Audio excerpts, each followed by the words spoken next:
Hello, and welcome back to another stream of the ultimate Hardcore Shiny Manectric Hunt. My name is ElectriCrew, back after a pretty long hiatus from this series. We kind of got interrupted by the new gen coming out, and I wanted to get back to this series now so we can try and capitalize on our good luck from the last shiny hunting stream where we got ourselves that shiny fletchling. So, we are going to try and do our best to see if we can't get ourselves another a shiny Manectric, so that we can move on to the next game. But I hope you are excited for this stream. If you are, consider liking and subscribing. Helps out the channel. You'll catch every single one of these streams as they come out, and you'll have a wonderful time. But thank you so much, Mike, for being here. Really appreciate it. Hope you're doing well. And, what's up? Not much. Nick McNack, welcome to the stream as well. Good to see you. Ectric, hope all is well, and you have a great stream. I'll be lurking. Appreciate that, Nick. Glad to have you in here, and, thank you for lurking. She-Wolf, welcome to the stream as well. Good to see you. Hope you're doing fine and dandy today. I am very excited because today is Thursday, and usually Friday means that you have work, but I don't because I took off tomorrow. So, long way of saying I have tomorrow off, and I'm very excited to not have to get up early in the morning and go into work. So, the plan is to get a bunch of like chores around the house done, as well as just kind of you know, get some editing done, all that kind of stuff. Just catch up. I might also try and stream a little bit during the afternoon. John, welcome to the stream. Good to see you. It's been a little while. How have you been? Don't have a job yet? I mean, that's okay. They're overrated. Other than the getting money to survive type thing, that's pretty good. I gotta be honest, that is pretty good. But the whole doing work aspect of it, I could leave it. You know, take it or leave it, but I'd rather leave it personally. So, you know. Obviously, if you find a job you're passionate at and that you can make a decent living from, that is the ultimate ideal, but at the very least, you know, I guess finding a job you don't hate and makes good money is good as well, I suppose. I've sold crochet stuff. Hey, that's a job. Honestly, that sounds like a fun job, too. Do some Etsy stuff.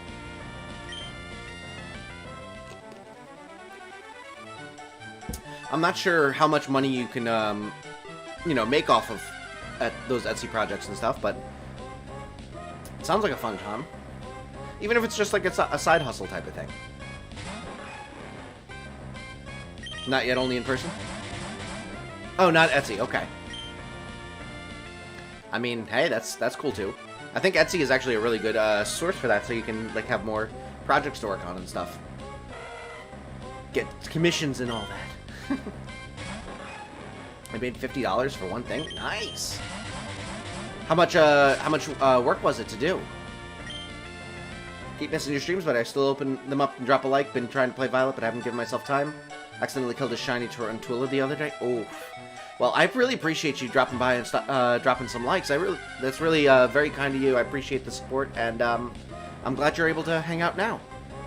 And yeah, that killing the shiny is a rough one. Sometimes it can be a power play, but you say that after you've already messed it up, and there's no chance of you getting it, because like you're sitting there like, I meant to do that. I didn't even want the Tarantula. I was doing it just to be, you know, cool and badass. Metal, welcome to the stream. Good to see you. Don't get too optimistic. I mean, yeah. I'm not. But one can dream. Listen, I wasted so much time on that frickin' fletchling. At this point, I'm just like, you know, still coasting on the high of getting that shiny. It's my first time making a person, and they wanted it big, so it took a while to find a pattern. Ooh, how big was it? It is my birthday after all, and bad luck usually happens this day for anyone associated with me. Today's your birthday? I thought yesterday was your birthday. Or was that after midnight? Maybe. Well, happy birthday, Metal. And Phenomenal Joe, welcome to the stream. Good to see you. How's it going? It is going quite well. Today is technically my Friday, so I spent the evening, did a little bit of cooking. I did some cleaning of dishes from the last time I cooked, because I have this like electric grill that you can plug in and use as an indoor grill, and it works really, really well. But each of the pieces you have to like clean off, and oh god, just cleaning inside the little grill parts. It's so difficult. It takes forever to do. So it took me a while to do that. I was doing that while my fiance was cooking some cookies for a bake-off at her work tomorrow. And then after that, I looked up a tutorial because we're planning on doing a audio guest book for the wedding, where we're gonna have a phone and it's gonna be hooked up to an Arduino, and every time the person picks it up, it's gonna play a message, and then after the beep, you leave like your welcome message or your congratulations message on the phone, and it automatically records it to an SD card that we can make the recordings of. Ghost Spirits, welcome to the stream. Good to see you. Size of a chihuahua. Dang. That is a large crochet project. I mean, at some point, I would theoretically be down to get a Manectric crocheted plushie type of thing, if you're taking commissions. For midnight, I just don't celebrate my actual birthday on my birthday. Oh, okay, gotcha. Do you not like the 15th or something like? You did say that was the 15th. I'm sorry. First thought was, what's this odd-colored Pokemon? Then realized what it was. Didn't realize how much more powerful my Pokemon was. I was very disappointed in myself.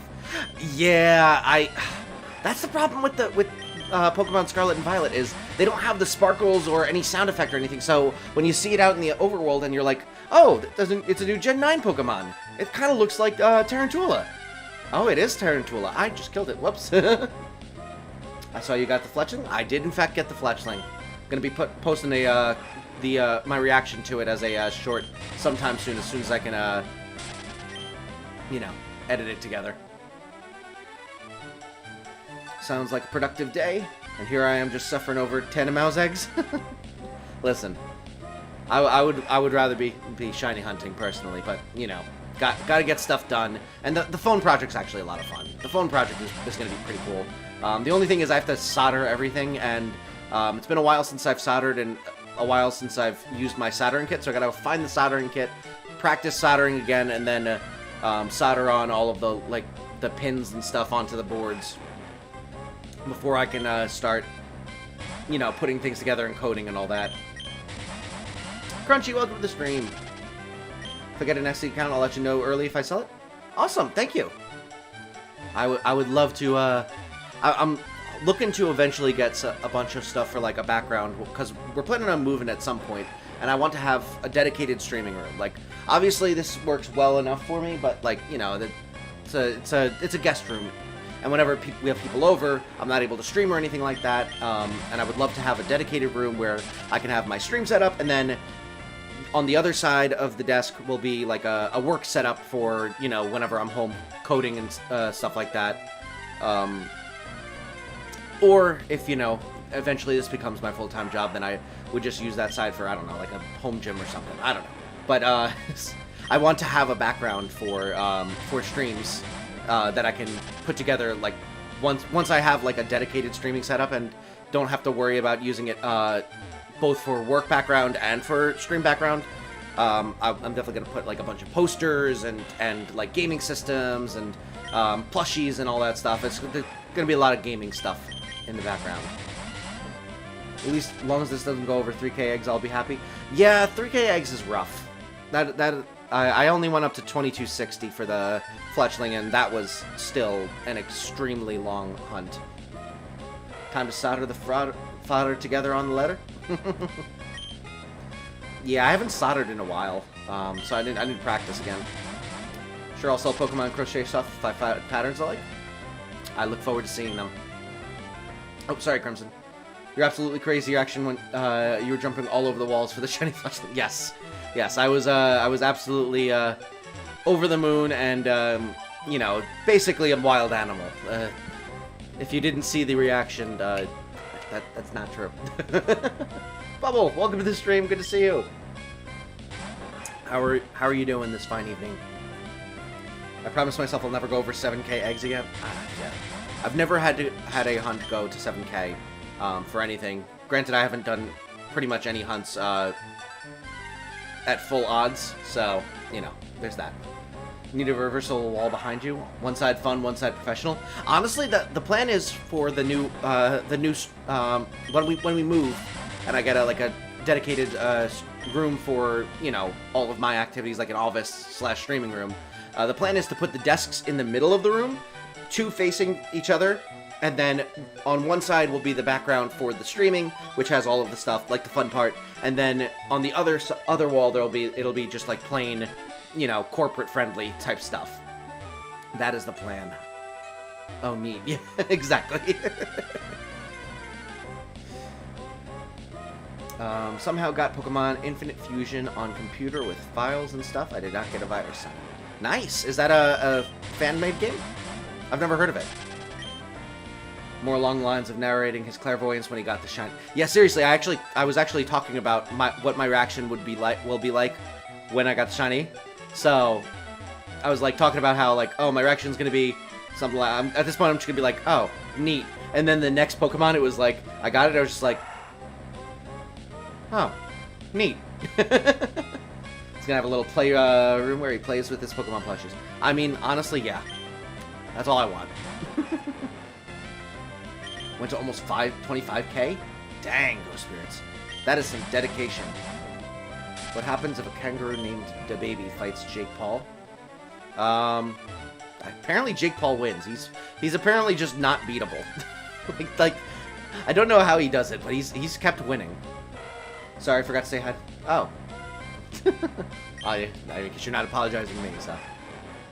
I'm hopping off to go play Pokemon right now. Have a great night and weekend. Keep up the great work. Almost 3k subs. Yeah.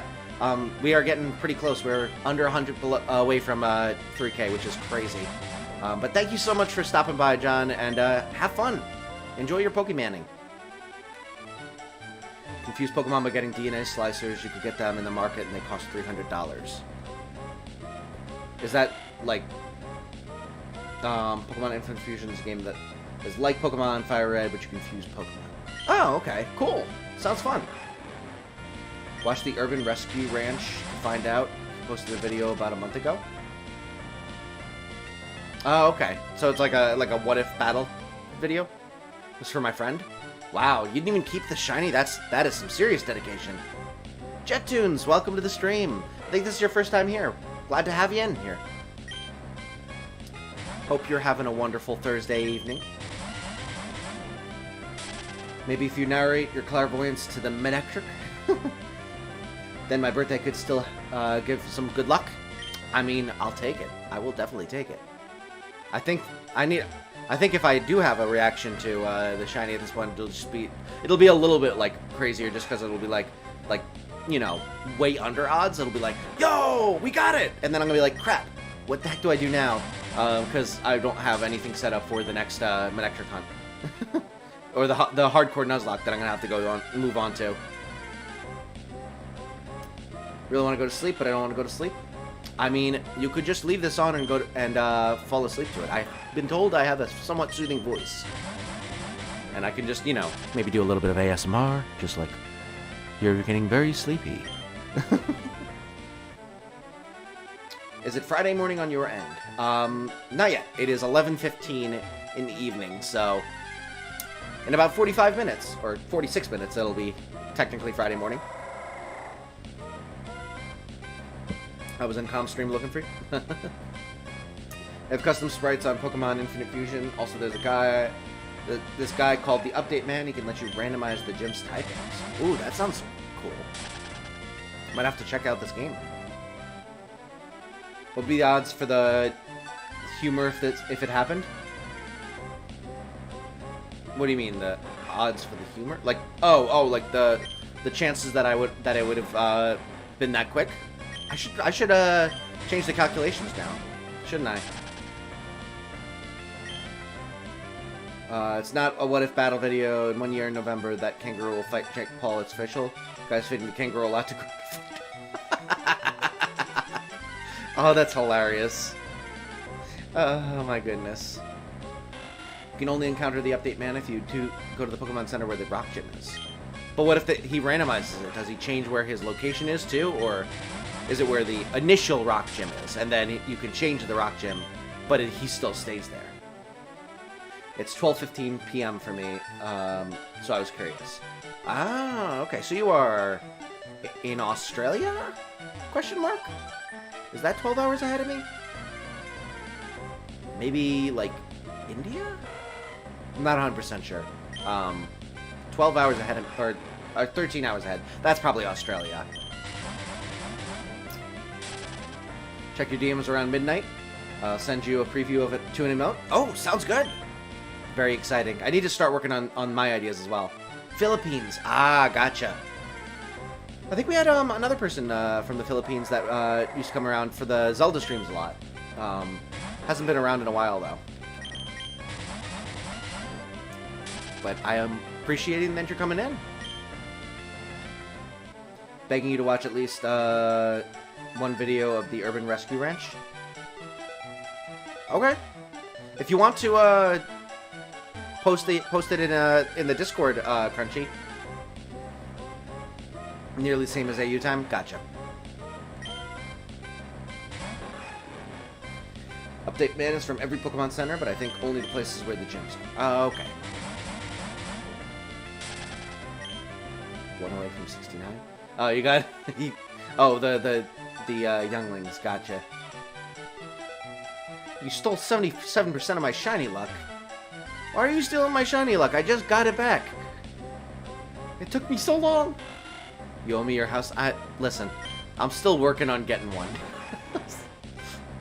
I'm sitting here like, please, please, interest rates go down, please. I don't want to be stuck holding the bag when everything goes to crap. Where She-Wolf goes, chaos follows. That is very true, Jet. Whenever She-Wolf's in the chat, I know that there are going to be a lot of massacred younglings, and I'm going to have a lot less steel beams in my apartment. So, Engage Trainer, welcome to the stream. Oh, Algebra, you changed your name. Nice. What made you change the name? I can take shiny luck to help with these eggs. I didn't know that. Yeah, you can't. I mean, don't get your hopes up. I have very little to begin with, and I'm pretty sure I used it all up on that fletchling. But you know, you could steal it. You could try at least.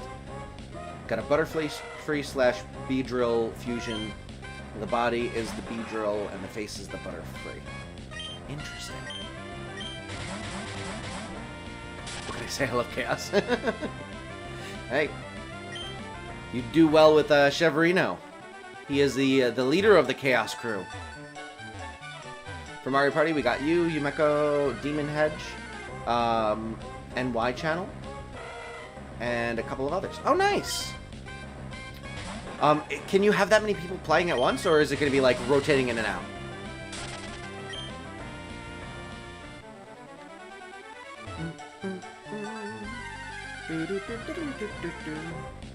Alt account, but it's basically becoming my main. Engage is a spin-off of my name, Gage. Oh, that's cool. I like that.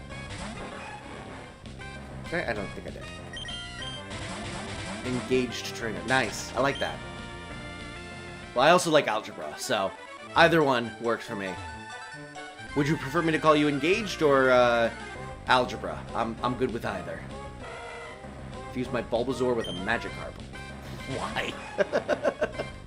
Why? I pull up, hop out of the after party, you and all your friends. Yeah, they love to get naughty. I don't know what that is. Capybara lyrics? Wow. I did an overlay art for his channel and rotating boards.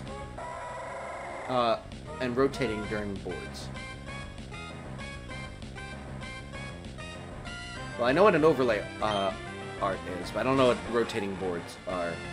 During boards are. Oh, sorry, I forgot to press it again. Hand over all your food? I don't have any food.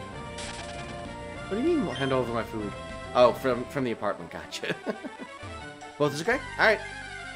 Engaged algebra? I know that's not what you meant, but that just made me laugh. Poor Ruby Bulbasaur. Yeah, being mixed with a Magikarp is no fun thing. Use my Bulbasaur with Magikarp because I thought a Venusaur Gyarados fusion will sound cool. You know what? That is true. That is fair. I will give you that. I didn't know that you could evolve each half individually. Currently working on the decks. I kind of fell behind on it. For Scarlet Violet. Yeah, I have not made enough progress on that. I'm only a little bit more than halfway there. I think I'm at like 261 or something like that. Rotating players for Mario Party during boards. Oh, gotcha. Oh, you were answering 2 questions. Gotcha.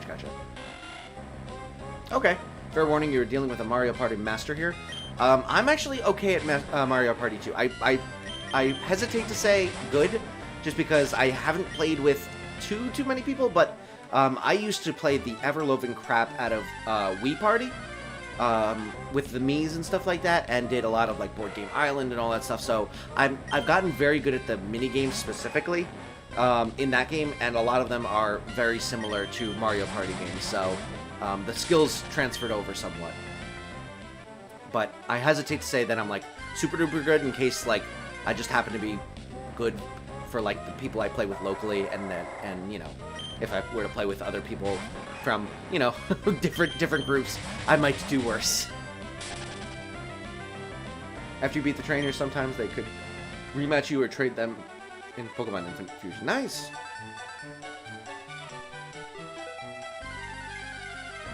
I'm now in the Discord, just posted the video as well. Thank you, Crunchy. I'll check it out after the stream. Name is Crunchy Foot Fungus News. I like the name. And I know those minigames super well. Yeah, the minigames are a lot of fun. I love the minigames. Trying to nudge Frosty Lemon to join us. Be a fun time. So you said the stream's going to start at 6 p.m.? Do you know how long you're planning on streaming?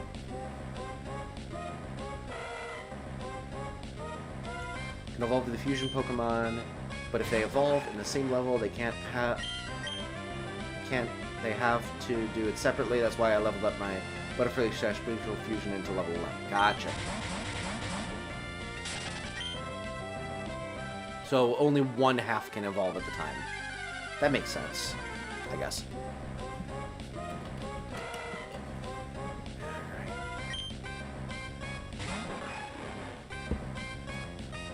Also, thank you everyone for 14 likes already. I really appreciate it. I almost said 41, but that's the last 2 digits of the number of encounters I've gotten. So, that's slightly different.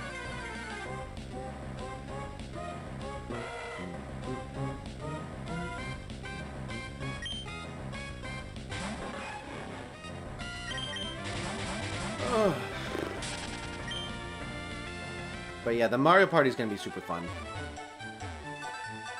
I'm not sure if I'll probably end up streaming it, but it might be fun to just, like, join in on your stream and not, you know, put myself, in front of a camera. Who knows? I'll decide. I'll make a game time decision. I don't want to step on your toes and, you know, steal your thunder with, it being your birthday and all. But at the same time, it could be fun to just, stream for a bit.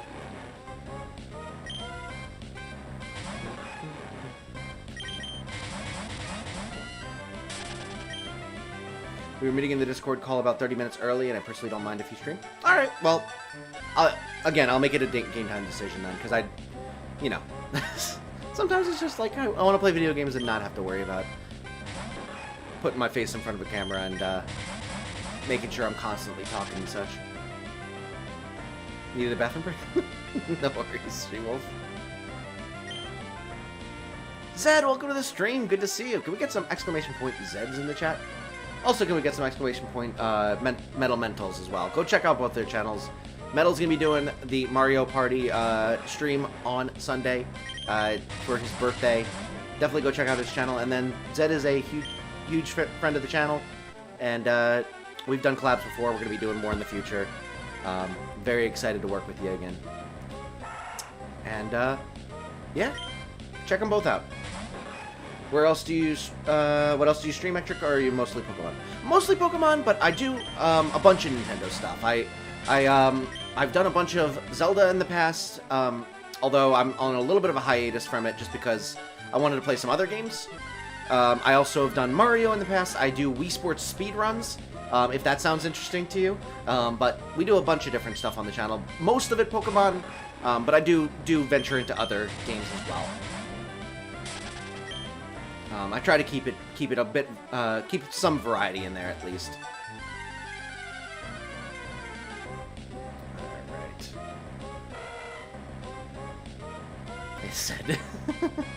I get so confused when you guys change your names. Yeah, it always takes me a second, but I'm actually, like, usually I'm really bad at, like, names and stuff, but, like, I'm kind of impressed with myself, because I found that I'm actually pretty good at remembering people's, like, usernames and stuff like that, and remembering if they've been in chat before, and remembering what names they changed from to. After a while, sometimes I'll forget, like, if you've changed, like, multiple times, like, Quaid, for example, I forget what his, I think it was Kyson Red was his first one, but he's changed his names like 3 or 4 times at this point, so I don't remember all of them, but I do remember like older names and stuff like that. And usually, and you know, also with Lucian, I can remember even though it's Wolf Linux. It's okay if I show my Manren in the Discord? Go for it, for sure.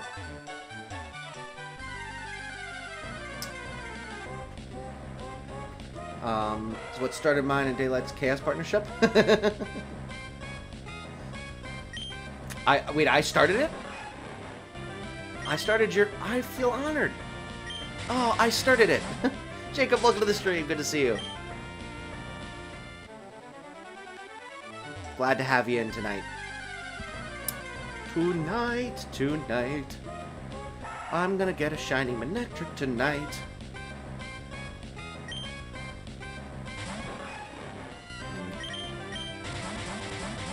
I love West Side Story.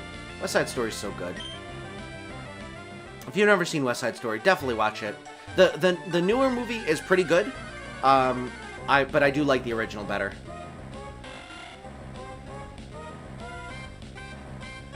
I sent the fusion on the suggestions for Ectric.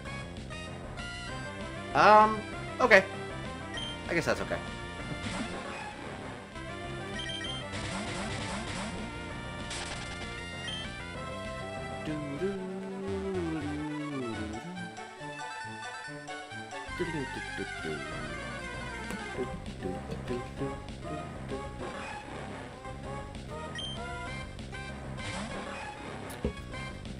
But yeah, definitely check out West Side Story. It's such a good musical.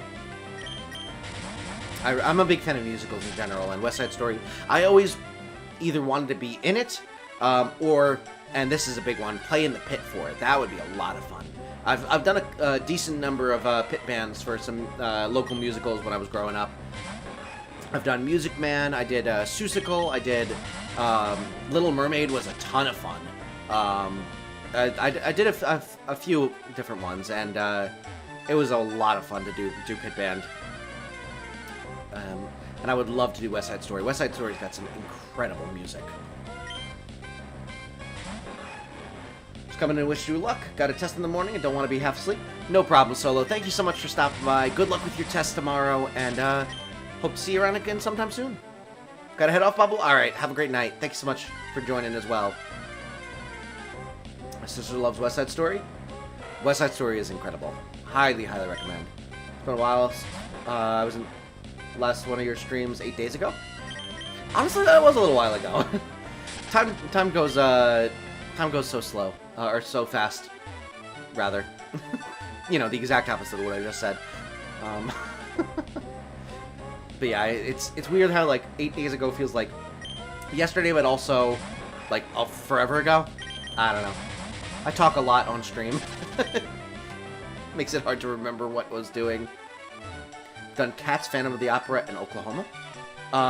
Performed in or played in pit band for.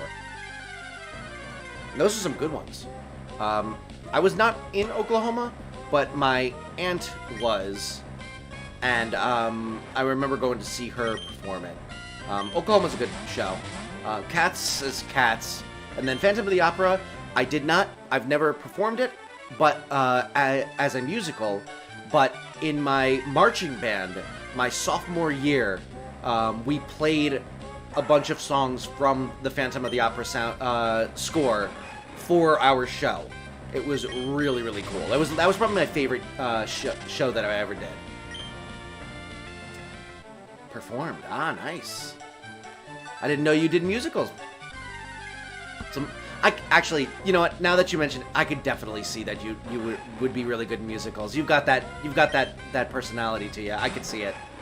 I have 2 words for you. Uh-oh. What are those 2 words? Remember Yelp turds in my lurking? Ah. All right. Well, thank you for lurking, Crunchy. Tommy is apparently a mouse. Yeah, I could see it. Got a great story about Oklahoma? Go for it. Oklahoma, where the wind comes sweeping down the plain. Sure, went by really quick for me. It's crazy how it's the holidays. It literally feels like it was celebrating Christmas, New Year's not that long ago. Yeah. Oh, Dragon Prince. I still haven't watched it. I'm sorry, She-Wolf. Oh, I forgot.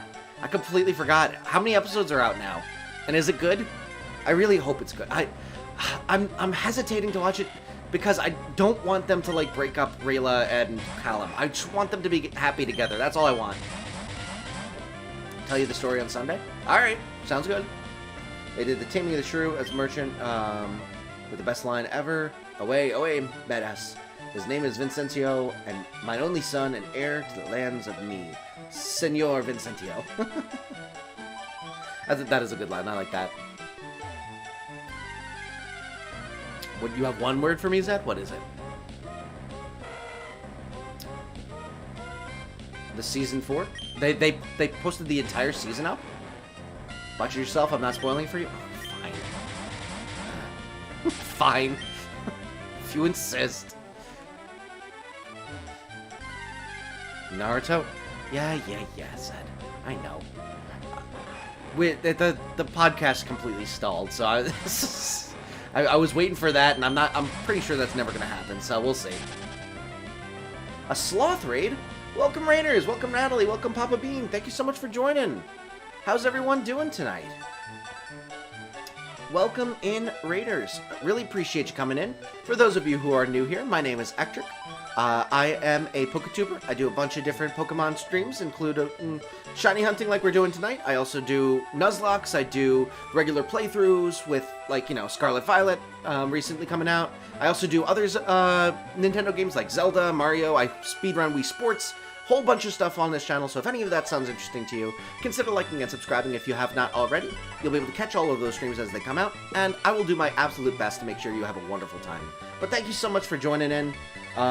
Little Lit Sloth, thank you so much for the raid, my friend. I really appreciate that. I don't think I've ever checked out your channel before.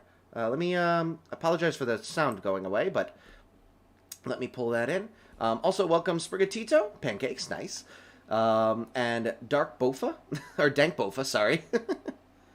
Let me check out your channel. 141 subscribers. You were doing some, shiny hunting for Scarlet and Violet. Nice. Shiny hunting for Fennekin? In Scarlet and Violet? You can get Fennekin in Scarlet and Violet? I did not know that. Neat. Well, I subscribed. Go check out, a Lit Sloth's channel. Go check out, give them a subscribe if you are interested. They were kind enough to rate us, and, definitely, give them a chance. Try and show some love back. Left a sub? Thank you so much. I really appreciate that. What made you, decide to rate us today? Because I don't think I've ever seen your channel before. Way, welcome to the stream as well. Thank you so much for hopping in on that raid. Last message. I'm sorry, Crunchy. Hold on. Go take a massive mudslide. Did not watch West Side Story. I'm thinking of something else. Okay, well, good luck with that. And I guess it was not West Side Story, but I do like West Side Story. I'm the professional mod. Thank you so much, Zed. I really appreciate that. Yeah, go check out Sloth's channel for sure. Nat, help me pick? Thank you, Natalie. I really appreciate that. Lovely to see you again. Oh, sorry, She-Wolf. I missed it as well, apparently. I read that one. Oh, wait, no, never mind. I'll tell you this. There's a wedding in season 4. I hope it's a... you're definitely trolling. It's gonna be like between two like side characters that I've never heard of, or don't remember. It's not gonna be Callum and Rayla. I hope it's between Callum and Rayla, but I don't have faith.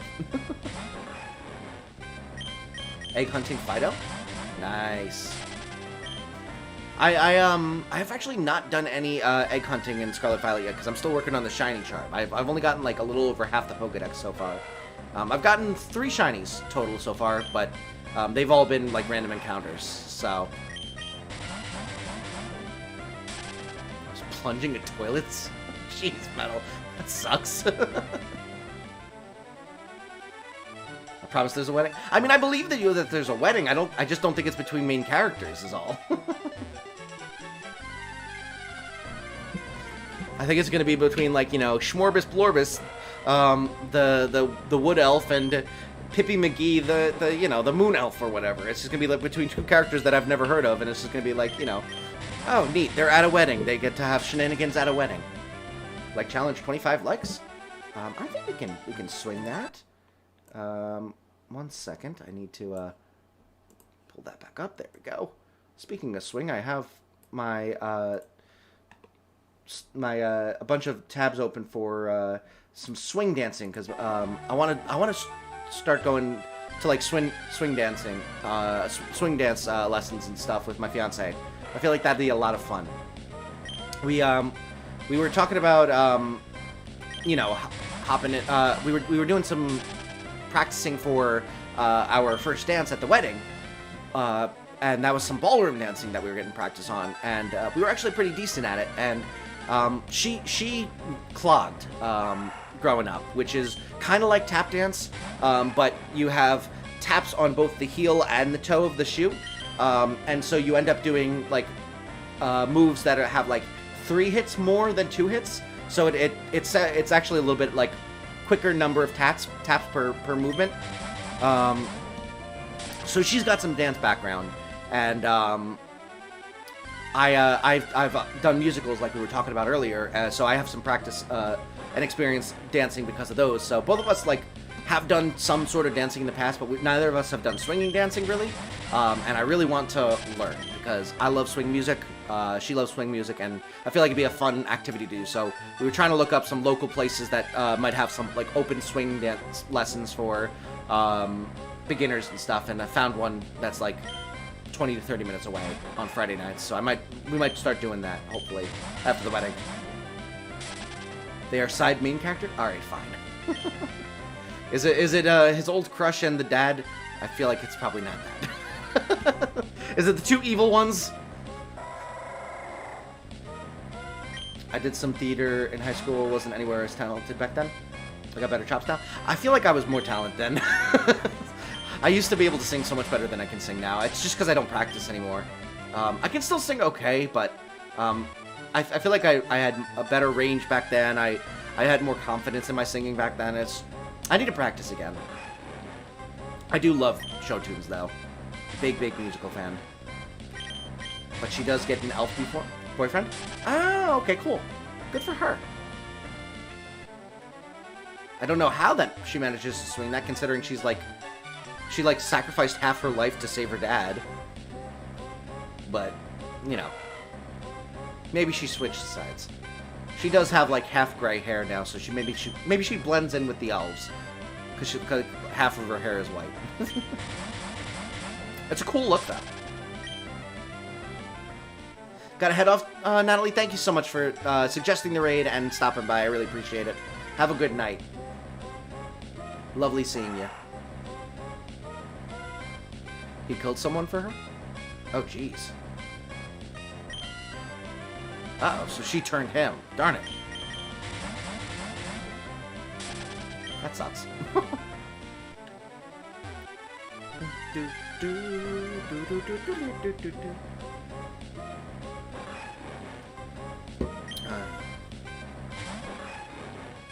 One of these days I'll go shiny in this game. It'll be interesting.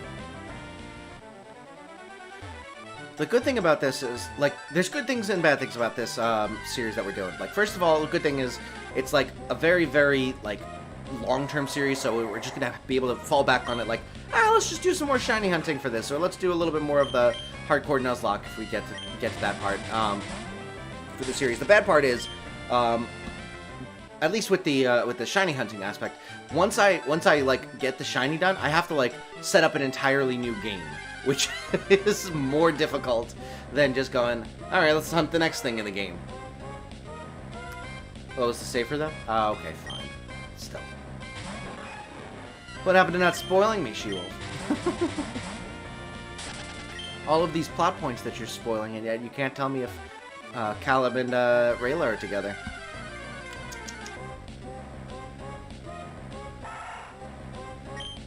Hypocrisy. I can't help it. Nah, it's fine. It's fine, She-Wolf, you're good. I'm just messing around with you. Gonna lurk for now, it's lunchtime? Alright, enjoy your lunch. And I appreciate you hanging out. I want to talk some... I will do my best. The problem is, my fiance is going to be upset if I watch it without her, so I need to convince her to watch it. I have non-shiny water over here. Oh, you're talking to She-Wolf. Got it. I was confused. I was like, what? I have non-shiny water? I always did enjoy drinking that water, personally. Just no reflection whatsoever. It's just clear, but you can't see anything reflected off of it.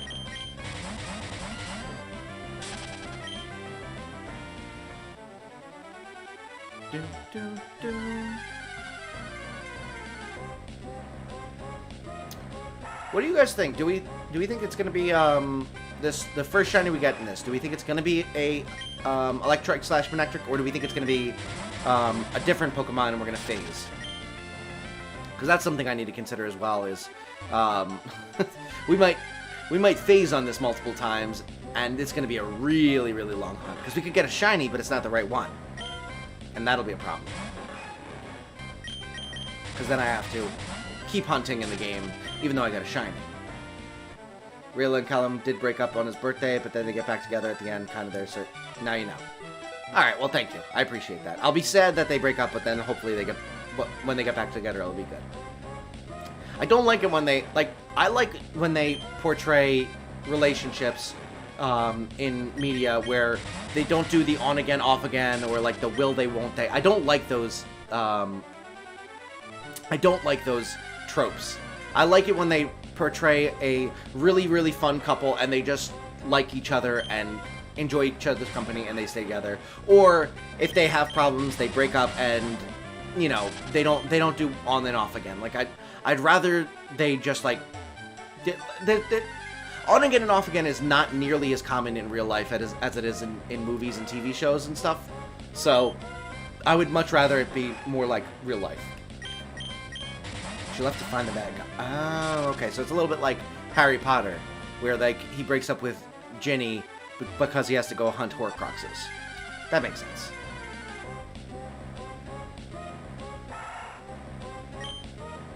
Okay, I can see that. That's another couple that I love.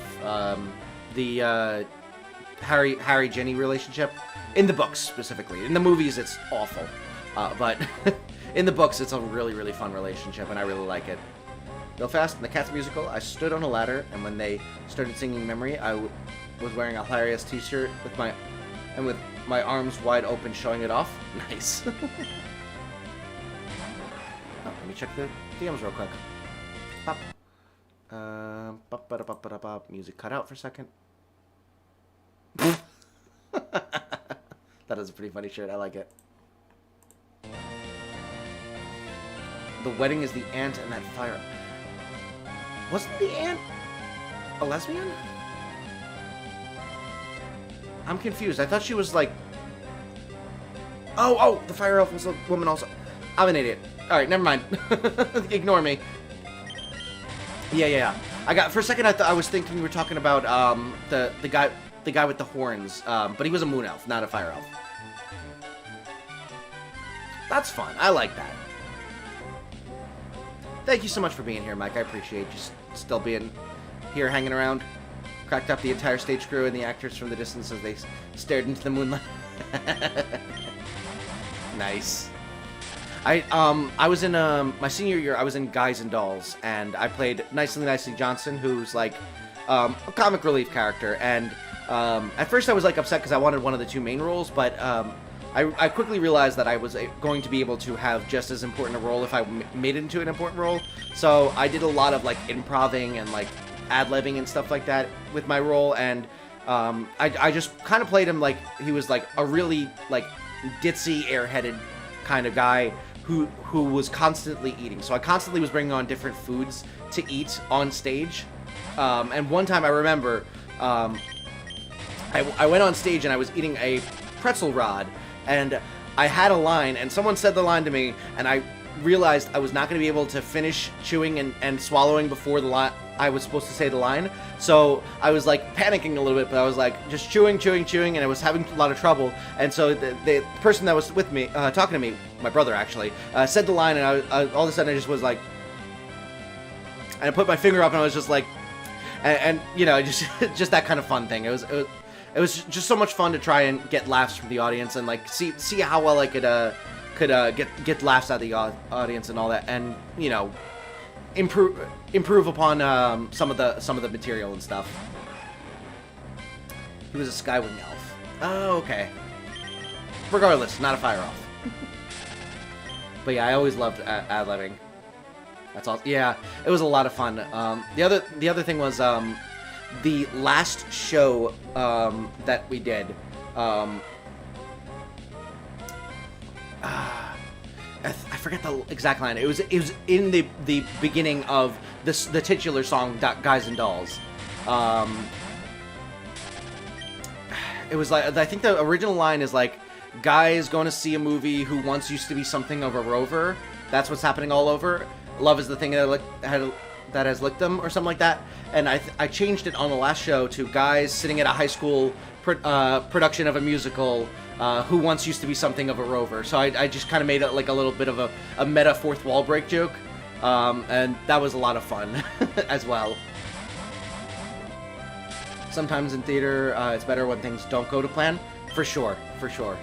I remember there was one scene where I didn't even have any speaking lines, and I was just on stage, and there was like a semi-serious conversation going on, and they had one like a bass drum in the background, and I just was like, I just remember like going over, walking to it, and just kind of like looking at it, picking up one of the drumsticks and like tapping it slightly, and then realizing it made a noise, and like putting it back and just like looking over and being like, whoops, sorry. On purpose, obviously. I didn't actually forget that, you know, it would make a noise, but I was just like slightly interrupting the conversation by messing around in the background. Like an idiot would do. I didn't really have to stretch too much for that role.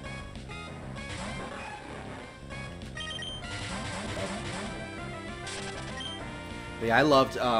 That was probably my favorite performance to do. Mostly because whenever I did like drama productions in every other year that I can remember, I always remembered like measuring how well I did in a performance by how many mistakes I made, quote unquote. Like, you know, how many line flubs or like stutters or anything like that, and you know, whether I like had to like breathe in the wrong spot and messed up or didn't sing it as well as I could. Like, I always would like keep a tally in my head of like, oh, that was kind of a mistake, one, and like my goal was to get down to 0, more or less. But that last year I didn't do that at all, and it was much more like, okay, how much entertaining can I be, and like how many laughs can I get from people, how much fun can I make the audience have. And that was like a big change in philosophy that made it so much different and so much better of a performance, I think. Back from the monstrous poop. Welcome back, Crunchy. One time, my theater class turned King Arthur into a musical. Second act, the backstage crew had to change up all the stage. And one time during the production, someone forgot a metal coat hanger. Oh, jeez.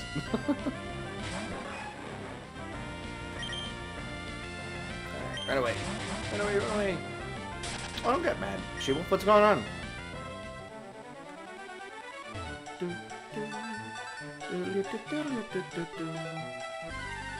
I like the bicycle music in this game a lot.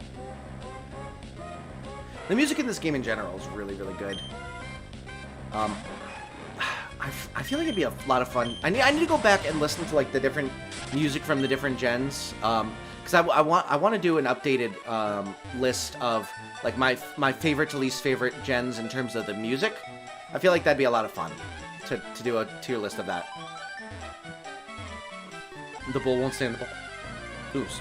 Excuse me, sorry. The bull won't stay in the ball. I hate it when that. I feel like the catching mechanics in Scarlet Violet are weird. Like, you either catch it like first ball really, really easy, or it just will not go in the ball no matter what you use, and it just takes forever. Like, it doesn't feel like you miss once and then you catch it the second time. It's either it takes like 12 balls or you catch it immediately. On stage, and then the curtains open, and it's the only thing on the stage except for the table and chair. King Arthur goes to the chair and looks at Hanger, then mutters, "Merlin's confounded contraptions." Oh, that's a good improv. I like that. Yeah, you got to be on your toes with that kind of stuff. That was a good catch though. Flung it to the audience. Oh, jeez. That I don't know if I would have done, personally. I probably would have just like tossed it off stage or anything or something like that. I would have been worried about like hurting someone.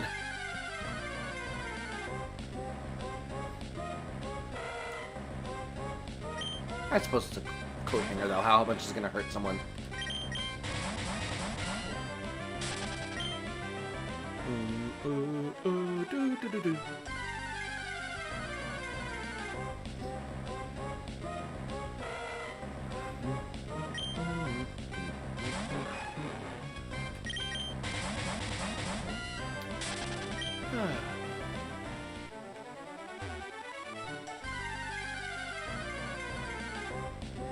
I think that raids are really like a good way of, you know, building communities. It's such a good idea.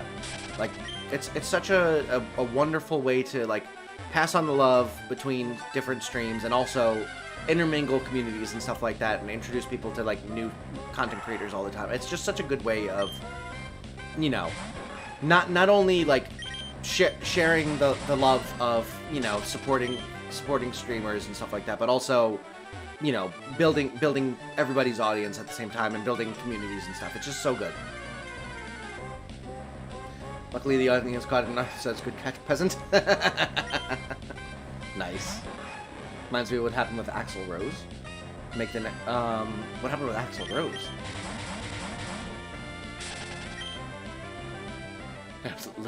Yeah, that's good. That's really good.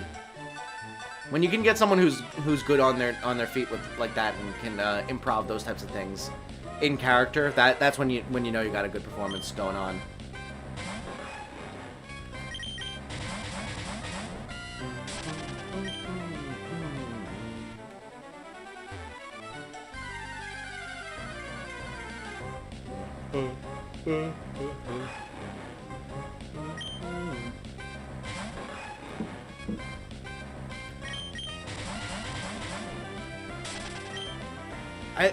I'm not sure if I've ever, like, I've thought about possibly, like, doing improv classes and stuff like that. I feel like that wouldn't be nearly as fun, though, as just, like, kind of, like, casually doing improv. Like, I would not want to do the type of improv that you would do at, like, a class or a show or something like that. I feel like that's, like, manufactured improv is, like, stressful to me. Both as a viewer and as a performer. I, like... Being put on the spot to improv when just for the improv's sake is like stressful, I feel like, to me. But like improving as part of like, you know, just making jokes with people or like as part of like a scripted performance is, I think, more fun. He has this thing where he throws the mic into the audience, but his last show it hit a lady and hurt her. Oh jeez, that sucks. I mean, if he's been doing it for that long, at this point, you kind of have to expect it. And it's like, you really didn't see the microphone coming? Come on. Catch it. But yeah, it's always dangerous to be throwing things into the audience that are not, you know, soft, plushy, that kind of thing.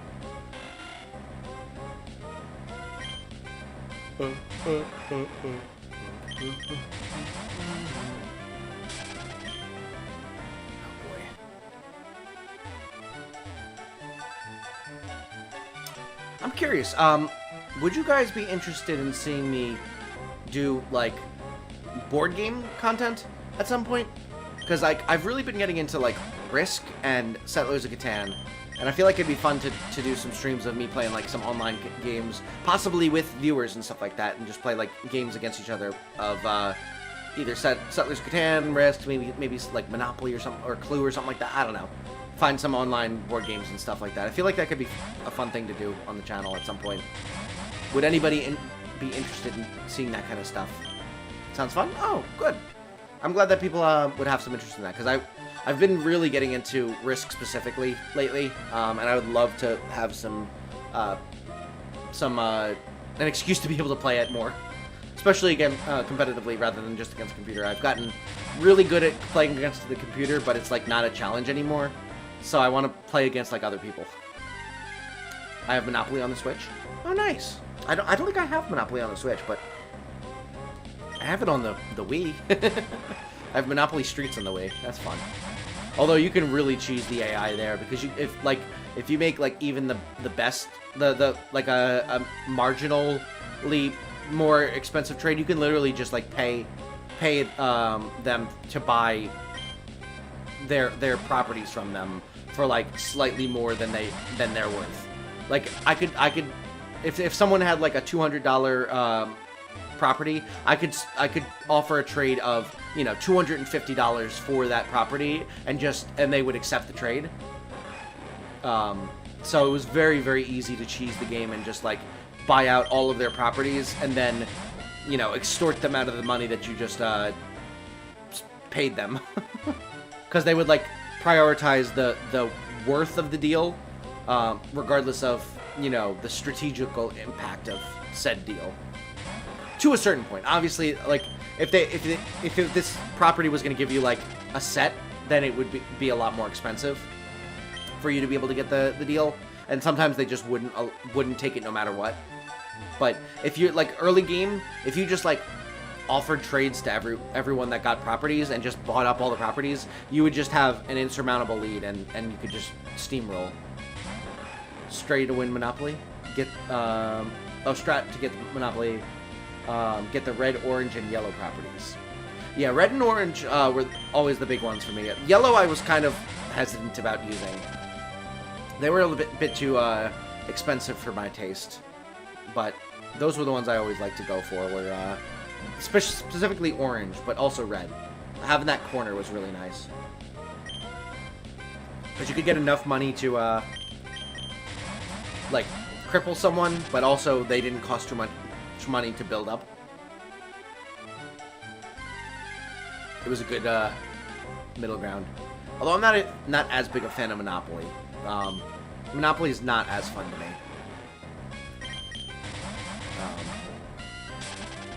But, you know, it's still good.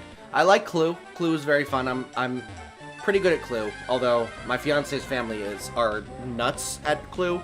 They, like, all of them. They're just like if you like say the wrong word or, like, make the wrong glance, they'll pick up on it and immediately, like, make deductions and stuff like that. You have to be on your game to play her family. And her family is very competitive. So, honestly, I am a very competitive person, but playing board games with her family, I, like, actually allow myself to just, like, not be competitive, because I'm like, well, if I lose, they're just that competitive that they really wanted to win, and you know, they've been playing these games forever. It doesn't, like, I allow myself to not be competitive, and it's just the most freeing feeling, because, like, usually I'm super duper competitive with everything, and, like, even though I'm trying to not be competitive, like, I'm working at not being competitive, and it is so freeing to just not feel competitiveness and be able to just play a game sometimes. It's just nice.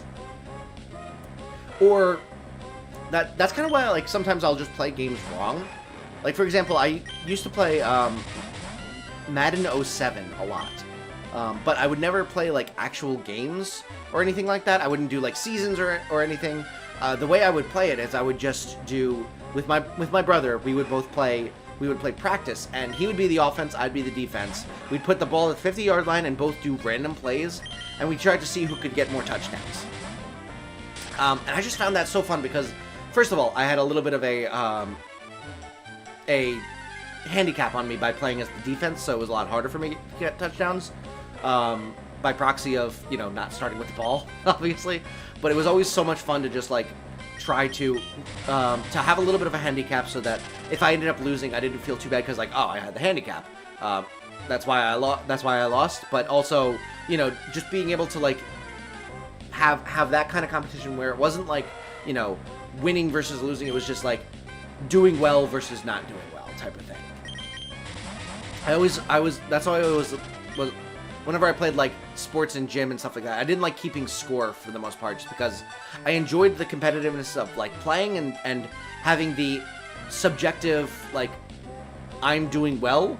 I did not want the objective, I am scoring this much, versus this other person.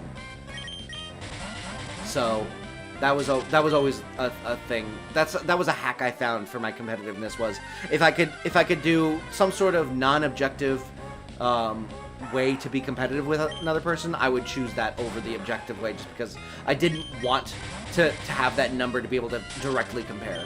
I just wanted to be like, oh, I feel like I'm doing better than this person, and I could just convince myself of that without, you know, feeling the need to, like, justify that with a score.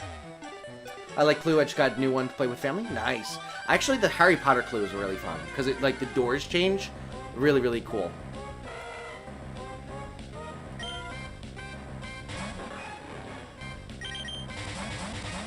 But yeah, that's generally how my mind works. I'm very competitive. I try not to be because I feel like it brings out an ugly side of myself.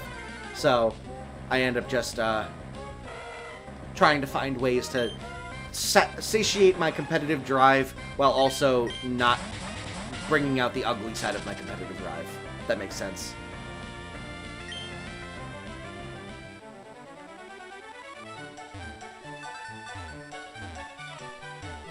Which is part of the reason why I like speedrunning.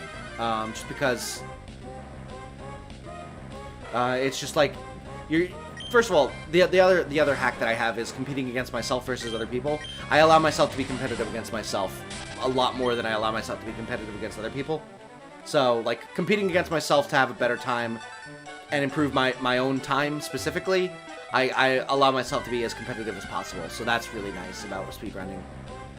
But I also just like, you know, being able to, like, play, like, mini games within the game to see who can be more competitive with that kind of thing.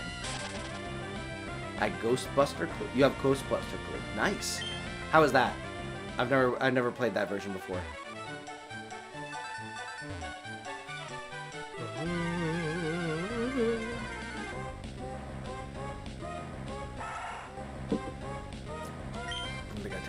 There we go.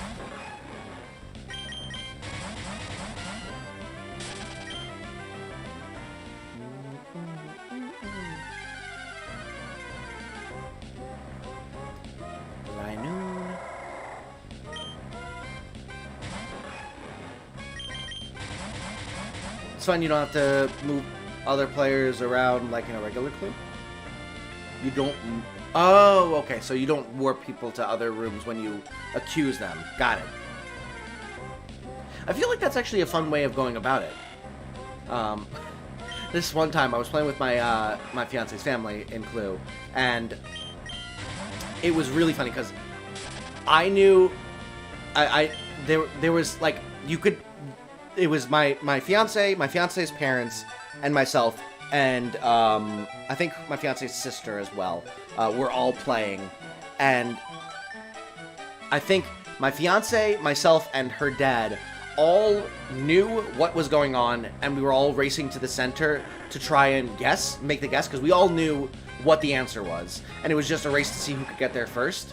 And so we all knew it. We all were looking at each other like, I'm gonna get there first. I gotta get there first.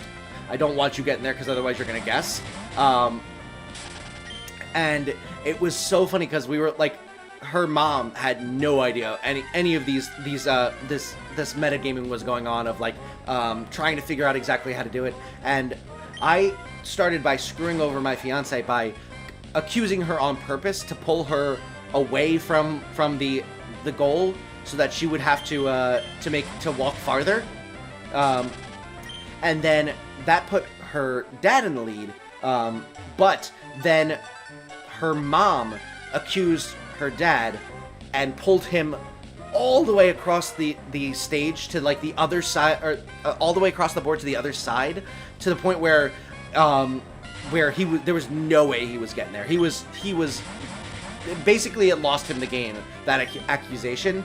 And immediately after she made the accusation, both my fiance and I went, yes! And we like high-fived, and her mom was like, what's going on? We're like, you just screwed him over. he was about to guess it, and now he can't get there in time to be able to guess it.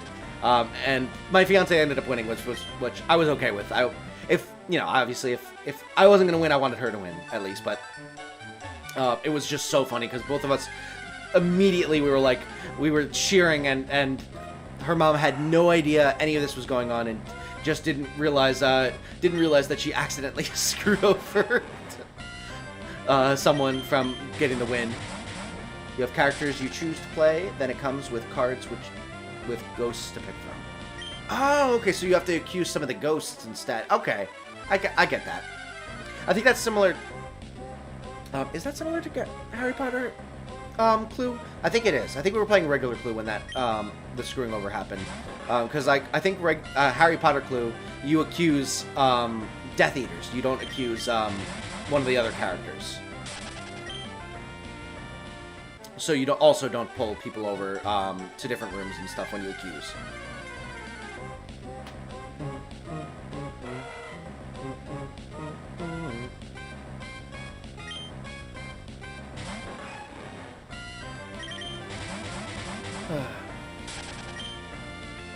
But yeah, Clue's fun.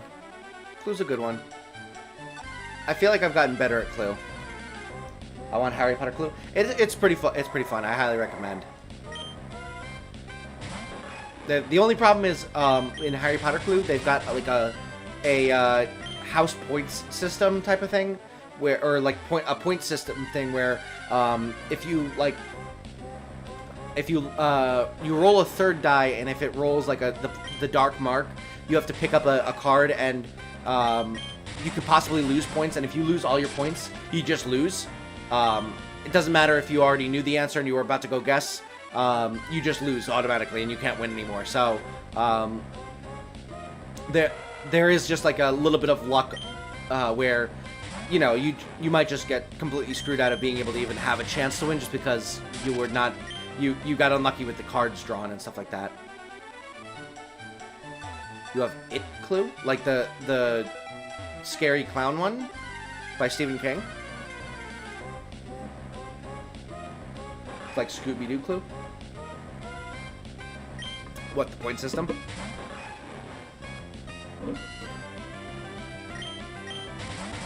The new It. So like the second one.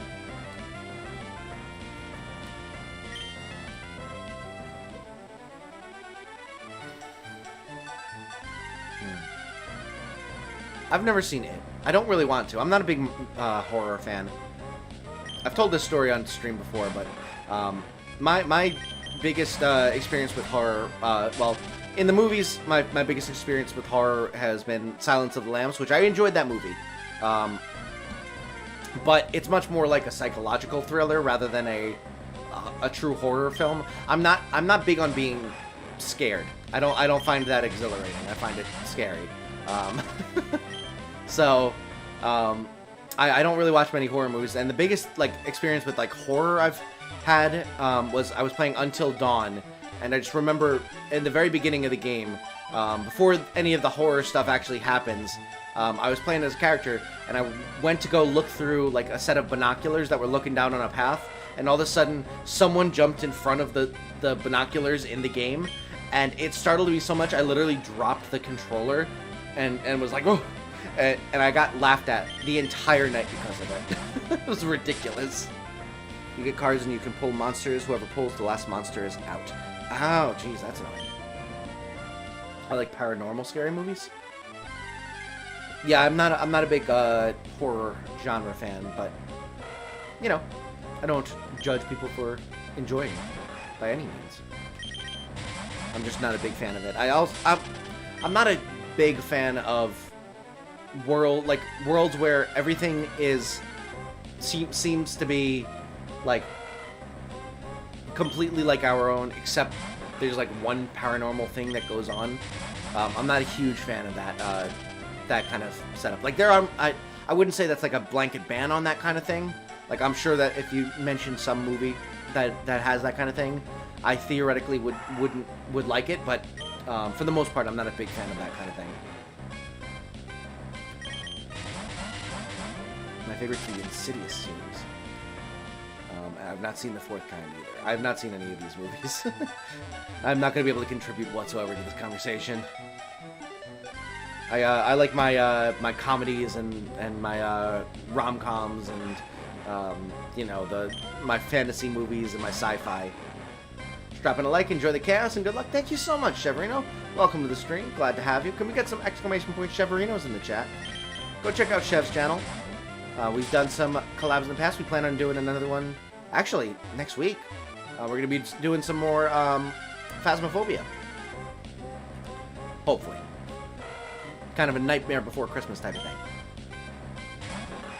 Lucian, thank you so much for the plugging the link, and also welcome. I think it's the first time you've chatted in the stream tonight. Glad to have you in. Yeah, I look forward to it. Also, I'm so close to 200. Let's go get Cheverino to 200. Come on, let's get him there. Congratulations on almost getting there, though. Exciting stuff. I'm sure you'll continue to just grow more and more, like, exponentially. It's, you know... the first 100 is by far the hardest, and then from there it gets easier and easier. You can snowball. Been here for a while? Well, I appreciate you lurking.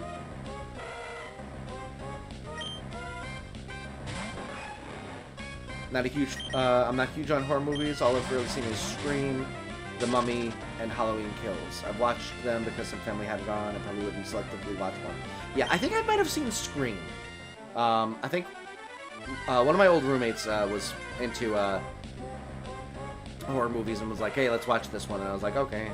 And I don't remember much of it, so I can't even remember which one it was. But I'm not a big fan of horror. I don't really have an interest. Insidious is about a boy who can make your spirit leave his body and is sleepy and a demon is after his body. Interesting.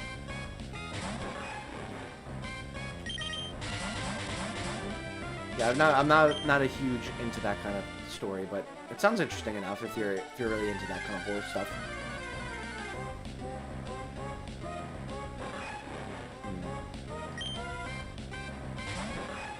I didn't read it right. Insidious is about a boy. You can make his spirit leave his body in his sleepy, and a demon is after. Oh, he can make his spirit leave his body in his sleep, and the demon's after his body. Okay. I think I mostly got the gist of that.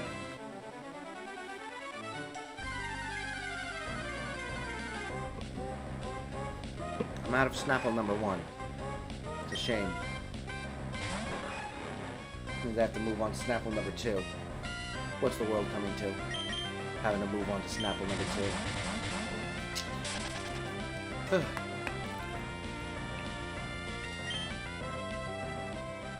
So my hair is very bouncy today. I don't know why.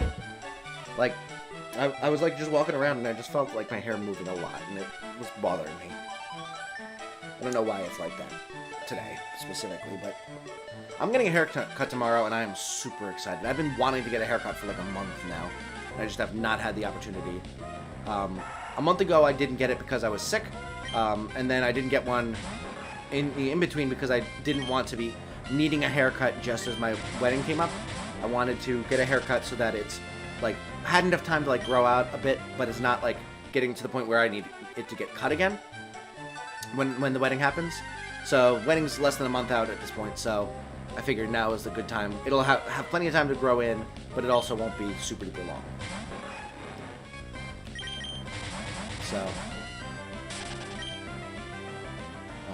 getting my haircut tomorrow, and it's been overdue. Also, we hit our like goal. Thank you so much, everyone. Thank you for 25 likes. I really appreciate you supporting the channel, and I hope you are enjoying it. Fourth Kind isn't really paranormal. It has to do with true events of the Fourth Kind. Alien Encounters has some real footage of the events next to the movie that portrays the real event. Gotcha.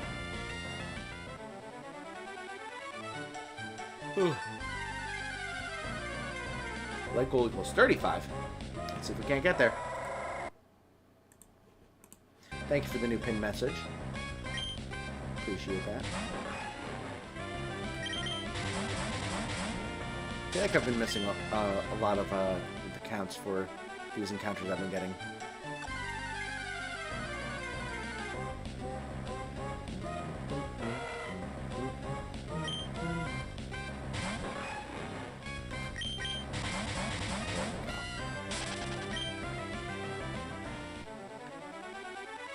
Boy. I've been so tired so much earlier than I used to be. I don't know what it is, but like I've been getting tired at like midnight lately. Which, you know, probably good for my sleep schedule, but it's bad for the fact that I don't get to start streaming until like 11. So it's like an hour in and I'm already yawning and like, I want to go to bed. But then the second I get off of stream, I'm like, now I'm wide awake again. I don't get it. It's frustrating stuff. Whatever. We'll go for a while longer. Maybe I'll get at least 200 encounters this stream, get to 2,600 before we start thinking about stopping. I'm also planning on streaming again tomorrow, so tomorrow after, like afternoon or morning, depending on when I get up and what work I have to get done. But let's see, I need to clean the bathrooms. That's been a long time coming. I've got to, I want to put together a short of my reaction to the Shiny Fletchling. That's a big one. I want to start theoretically recording for the series that I'm going to be doing for whatchamacallit, to start when my wedding's going on. And then I also want to what else need to get done? What else needs to get done? I guess just like do some other things around the house and stuff like that.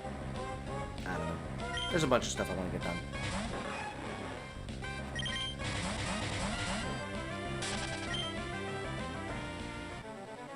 So it's a busy day. Probably shouldn't be getting up at like noon is the only thing. Because then I won't have enough time to do all of the stuff that I want to get done. As well as stream.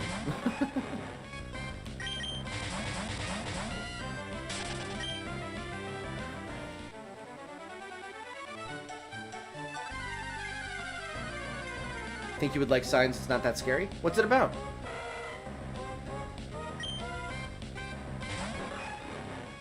I'm not much of a movie watcher, but I will always take suggestions. Aliens. Interesting. That actually sounds pretty cool.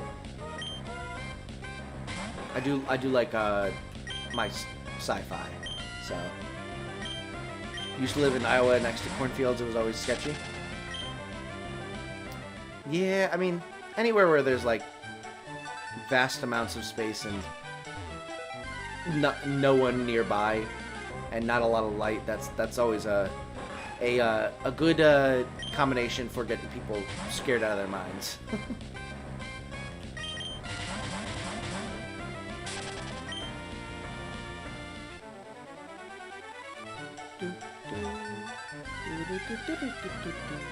Forgot to mention, I also saw A Quiet Place, which wasn't really too scary because you see it coming.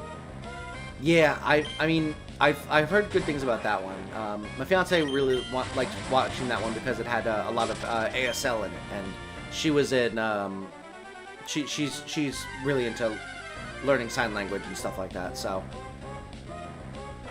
she was very interested in that movie, and I think the main complaint she had was that there wasn't they kept cutting away from the sign language, so you couldn't actually read it. Which is a common problem in movies. They cut away from the sign language because most people can't read it anyway, so it doesn't matter. Looks like we landed like gold. We did, in fact. We shall see if it helped the algorithm. I hope so. Never watched Dead Silence? Alright. Easy enough. Done. I've never even heard of it, so...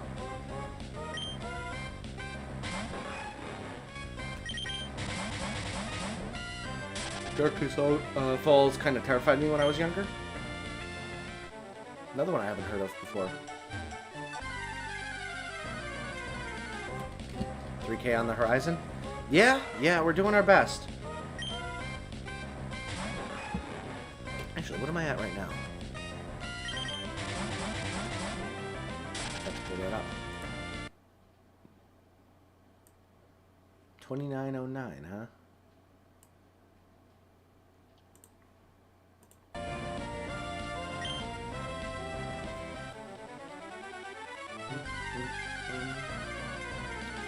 I grew up to scary movies. One of my favorites is The Grudge. Yeah, I have not heard of it. I'm really bad at knowing horror movies, to be honest. I'm just sitting here like, I like Young Frankenstein. I'm a big fan of Blazing Saddles. Robin Hood Men in Tights is probably my favorite movie.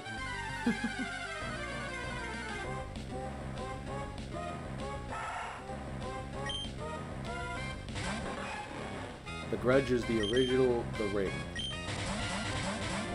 I don't know The Ring. You guys, it's just like this is what the equivalent of this is. Oh, you don't know Blormus? It's Duravidon's Verbabushala.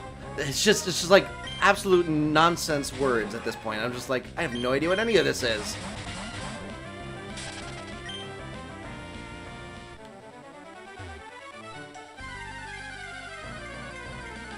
It's okay now. I don't need to know. The Grudge is the Japanese horror version that The Ring originated from. Oh, okay. I've not seen The Ring. I have heard of The Ring, I think, at least, but... Unless you're talking about the, like, the doorbell thing with the camera, then in which case I do know The Ring, but... I'm assuming you mean a horror movie. Fortress keeps using explosion. Oh, jeez. Trying to catch a shiny fortress would be brutal.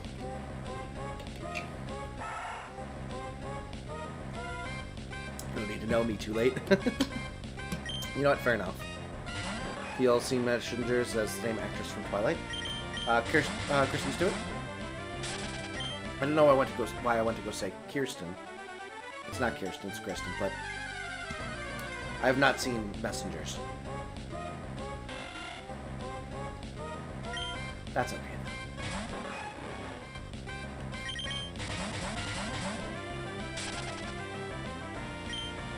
All I know is you're not supposed to shoot them. They keep saying it. A little under 80 left for the decks. Nice. I'm a little under 150. So a bit more. I think I'm gonna probably do another Scarlet Violet stream tomorrow, and try and get some more progress done in that. So.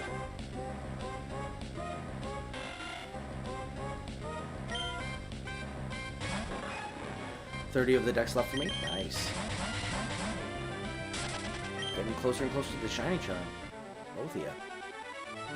I still got a ways to go. Messengers is about a haunted house.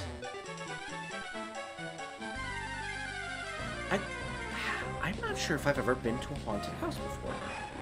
I really, really don't do, like, being scared much. So, if I've been to a haunted house, it's probably only been, like, once or twice, and I don't remember it. But yeah, I'm not sure if I've ever been to one. Another one exploded. I just Jeez. Throw the quick ball before it even gets out. A chance. Send you Larvitar and Stunky for the Scarlet exclusives I picked up from a crate. Oh, thank you. I'm gonna probably wait until I'm like only needing the exclusives before I really do these trades, but appreciate the keeping them on offer. Make sure to send me them in strictly Pokeballs. Right. I gotta remember to catch these in Pokeballs. Strabanyeko, thank you so much for joining. Hello. Good to see you. Don't scare easily. I feel like it really depends. Like, in terms of, like, I probably get startled easily, but I don't scare easily. If that makes any sense. Like, you can catch me off guard and I'll, like, jump, but I don't, like, get scared easy. At least too easy. I'm not, like, impervious to being scared or anything like that, but I think I'm able to handle fear at least somewhat well.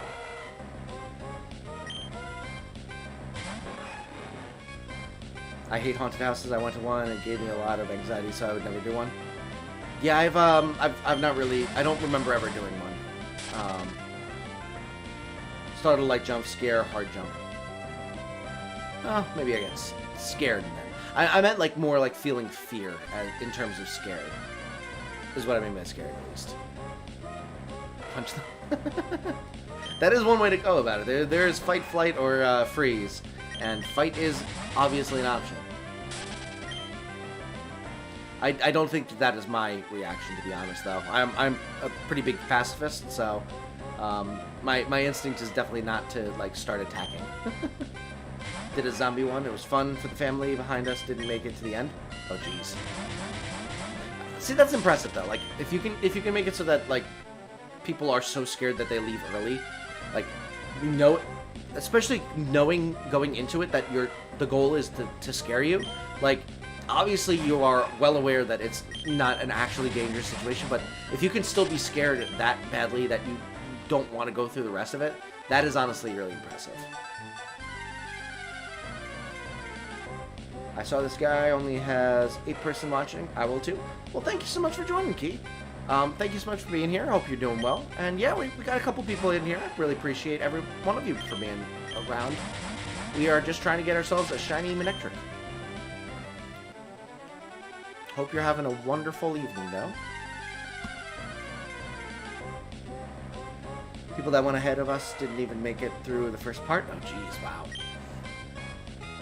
Yeah, honestly, like, it's one thing if you can, like, startle someone and get them scared because they weren't expecting it, but going in and expecting it and still managing to get someone scared, that is impressive. Best thing to do in a zombie apocalypse, live out in the water. Pretty sure zombies can swim. I mean, what if they can, though? Then you're just sitting there in the water, wet and a zombie now. But, I mean, it would be kind of funny to see it happen, though. You're just like sitting like, haha, you can't get me, and all of a sudden it just goes, and it puts on like a swimming cap, and it just goes, brains, brains, and you're just like, crap, crap, crap, crap, crap, doggy paddle away, doggy paddle away. I didn't think this one through. I don't know how to swim very well. Freaking Michael Phelps gets zombified, and you're just like, well, I'm done. The zombie paddle. Perfect. That was a good one. I like that. Guess we entered into Plants vs. Zombies. I do enjoy like when they take like very serious, self-important like genres, like for example zombies, and make like that you make like parodies on it. Like for example, the Key and Peele sketch where all of the zombies are racist and won't and won't bite any black people. I love plays on that where like you take something that's like supposed to be like this like horrifying thing and you make it into something mundane and funny. I really enjoy that. I like that trope for sure. You can't swim, She-Wolf? That's alright. I'm not an extremely strong swimmer, but I can swim. Although I do remember When I back in June, I was part of this thing called a paddle-a-thon, which was basically like a fundraising event where there was a bunch of kayaking and a kayaking race, and it was to raise money for keeping the local river clean, and so I was kayaking, and I tipped over, and there was no one else around, and I remember trying to like swim with the kayak to shore, and I had a life vest on, so there was no chance of me going under the water, but I just, like, that was the first time I was ever like, oh wow, yeah, I'm not a super strong swimmer. Like, if I didn't have the vest on right now, I would probably be struggling significantly right now, and I could like mostly stand in the river, so like there was no chance of me like going under or anything like that. But even then, I was just like, this could really be bad. Get a pontoon or a rowboat. I mean, yeah. but then the zombie has something to stand on. Stealing a boat with an engine on that paddle. Yeah, but then you run out of fuel, and then you're just sitting there on a makeshift island. And yeah, that was a sketch, mental. It was a Key and Peele sketch. It was really, really funny. I did really enjoy Key and Peele. Loved their sketches and stuff. They were really good.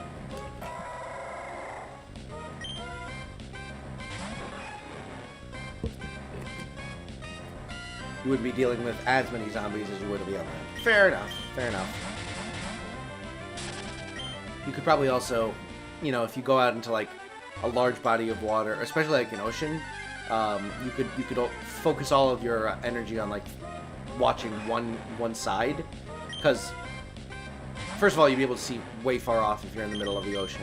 Second of all, if you're like somewhat close to like the shore, on one end of the ocean, there's only one direction that these zombies could theoretically even come from, so you could like defend yourself much easier. Strategically, it makes sense. I also feel like I would 1000% not survive the zombie apocalypse. I would probably be gone within like a week, which honestly, it's like you could argue is a better fate. Just trying to kill you. Oh boy.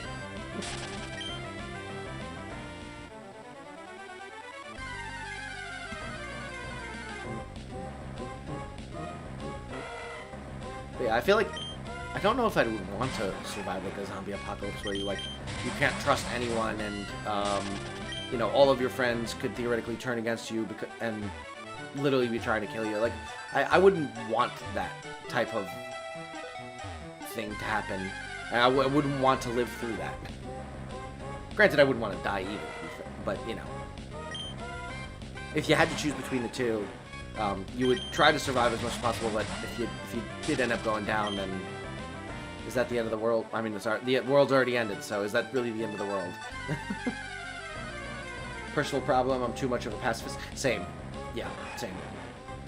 I wouldn't want to hurt the zombies, even though I know they're trying to hurt me. Ghost World, welcome to the stream. Good to see you again. Welcome back. What are you doing? I'm shiny hunting for a Manectric. Trying to get myself a shiny mascot.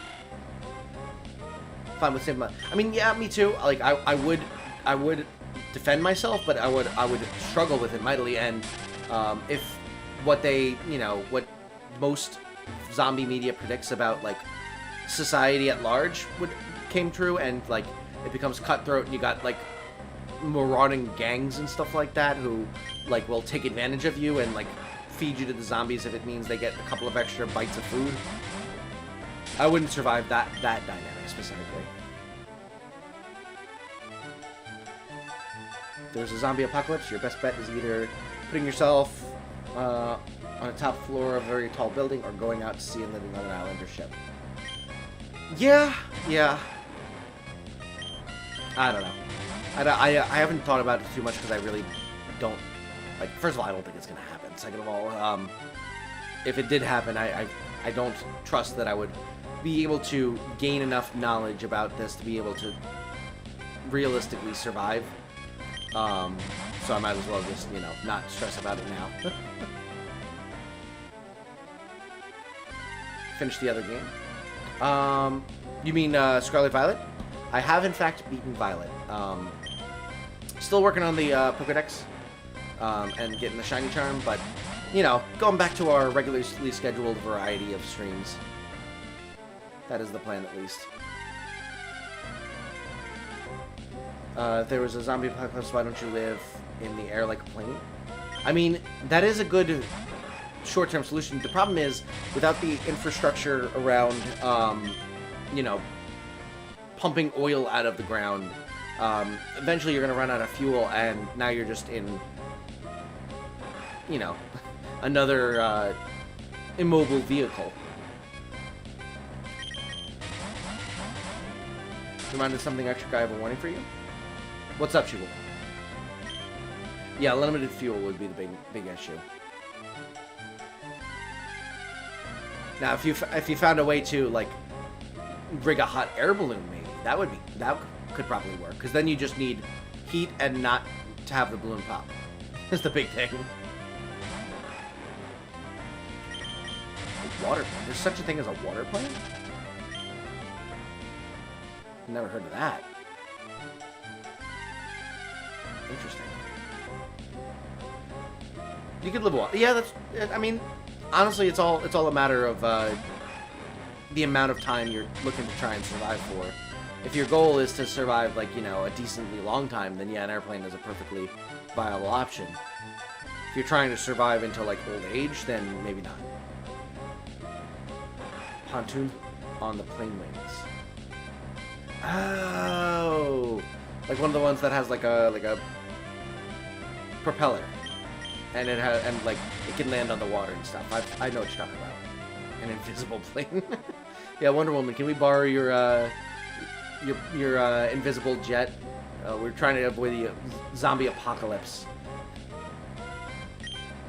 I mean, I guess that would work. She says someone pop in named Ghost Rider. Watch out for them. Seem that we get banned from 2 streams. Really? All right. Appreciate the warning, She-Wolf. Back from my lunch. Any luck yet? No, not yet. We're working on it though. I'm not sure how much longer we're gonna go, just because I'm getting a little tired, but we'll see if we can't get ourselves a shiny. If we don't, that's okay. We got a shiny in the last in our last stream. Granted, it wasn't in this game, but still. I am still riding the high of getting that Flexon after 2260 eggs. Come in asking for a giveaway and money. Interesting. Alright, well, I will keep an eye out for them. What if you live in a house in the air? Like in Up, you just have a bunch of balloons? This is for a shiny playthrough? No, this is for what I call the ultimate hardcore shiny Manectric hunt. Where the goal of this is essentially to play through every single Pokemon game where you can get a Manectric. I have to hardcore nuzlocke it until I get to the point where I would be able to obtain a Manectric in the game, and then I have to shiny hunt for that Manectric. So, for example, in this game, the first time you can get a Manectric is in this route 118, which you can access after you get Surf after beating the 5th gym. So we had to hardcore nuzlocke the game all the way through the 5th gym, and then now we're in the shiny hunting phase. Once we're done with this, we could go on to the next game. For example, I think the next one we're going to try and do is Fire Red. And in Fire Red, you have to go through the entire game before you can trade a Manectric into this game, because you need to get the national decks. In that one, I'm going to have to do an entire hardcore nuzlocke of the entire game. Whereas in this one, I only had to do it for a little over half the game. So that is the goal, and we're going to be doing that for every single game that a Manectric can be caught in. And if it gets added in as like DLC for Scarlet Violet, then I will have to add those to the list as well. What if you conquered the zombies or just live on a small island? Yeah, small island would probably be your best bet. Hope that they can't swim. But, I mean, I guess if you if you tried diplomacy, maybe that would work.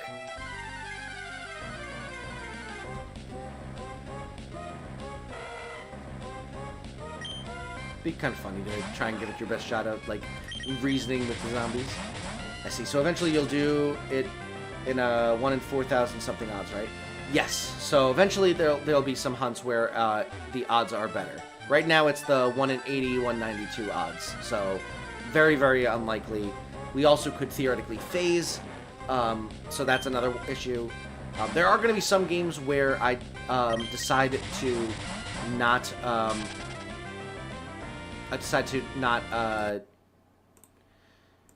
go all the way to where a Manectric would be, because the Manectric are so hard to catch that it would be unfeasible for me to shiny hunt.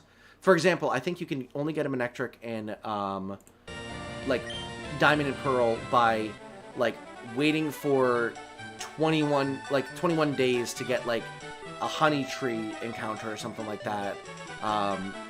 And then you would have to like hunt for the Manectric then. I think the goal for that is going to be do that hunt, get the Manectric, and then breed for like eggs and try and get a shiny through the eggs. I think that would be the type of thing I would do for some of those types of hunts. Actually, I think I can show you.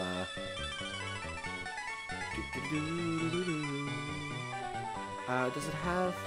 I did not add it. Oh, go over here. If you look over here, real quick, this is where I have to get to in each game. The end location for each game. Scarlet and Violet, obviously, we're not sure if they're even going to be included, but if they are included, I will update that graphic. Is Manectric your favorite Pokemon? Yes. I mean, it's technically my second favorite, but my first favorite is Blaziken because that was my very first. So if you take nostalgia out of it, then Manectric is my favorite. It's also my channel's mascot, so. Roll for initiative. I see what I can do. I can tell them that they can be free. Yeah, I guess that might work. If you live in nowhere. Like the skull in the Marvel Cinematic Universe. Hamburger butter?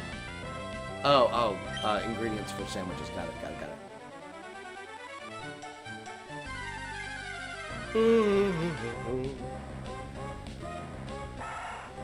What would be your channel name if Blaziken was your mascot? I don't know. I really don't know. Part of the reason that I decided not to go with Blaziken as my mascot was because I've had a feeling that it would be hard to come up with a unique nickname for, you know, that kind of branding. So, I'm not sure what I would name it.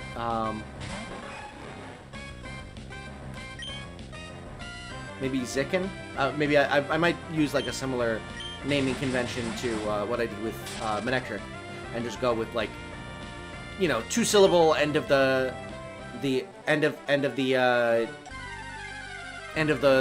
Pokemon name type of thing, and just go with like Zicken. Yeah, Zicken actually sounds decent, I would say. I really like the sound of, you know, something that could sound like it's a first name almost. It's obviously not a first name, but it could be a first name if like you're in a fantasy world or something like that. Like Ectric, I feel like could be a first name in like a fantasy, like futuristic, sci-fi type of world or something like that. Your favorite is Venusaur? Venusaur's pretty good. I like Venusaur. Learn all the avatar bending for the zombies. Now we're mixing fandoms. Goofy name, but it is cool. Yeah, I mean, obviously I didn't end up going with it, so it's not what I'm using. And I prefer Ectric, obviously, but I feel like Zicken would work.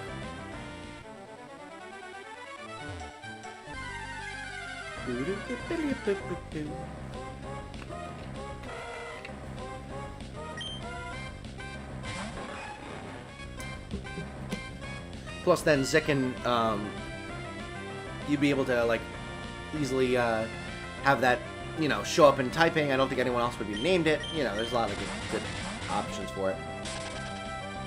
Or just use Pokemon to help you. Yeah, Pokemon would be able to help with zombies for sure. I feel like they'd be immune to the zombie virus. Bulbasaur started my Pokemon journey 19 years ago. I still love it to this day. Absolutely fair. Torchic was my very first Pokemon, so it will always hold a special place in my heart. I named it Help in all caps because the professor was being chased by a Zigzagoon when I was playing Emerald for the very first time, and he kept yelling help, and I decided that word association was good enough for 8-year-old me. And I was like, yeah, sure, I'll name it Help. That is exactly what I should name it, because the professor needed help, so it is the Help. And then I just remember thinking to myself, even as like a kid, I was like, you know, having everyone be like, hey, could you help me with this? Can you help me with that? Can you know, help me save my Pico? Or can you go get these goods for me? Can you go deliver this letter to my son? Type of stuff. It was just like, I just remember thinking to myself, I'm telling people in this game, I'm not a miracle worker. Why do you keep insisting that I do all of these these tasks for you? My favorite is Vulpix. If it was going to be in my mascot, I would go for Vulpixel, spin of the name, and a reference to game. That's a good one. I like that. That's a good name. I like Vulpixel. First ever Pokemon was Chespin, and I didn't pick it. You didn't pick your own first Pokemon? Interesting. I didn't even do nicknames till Gen 4?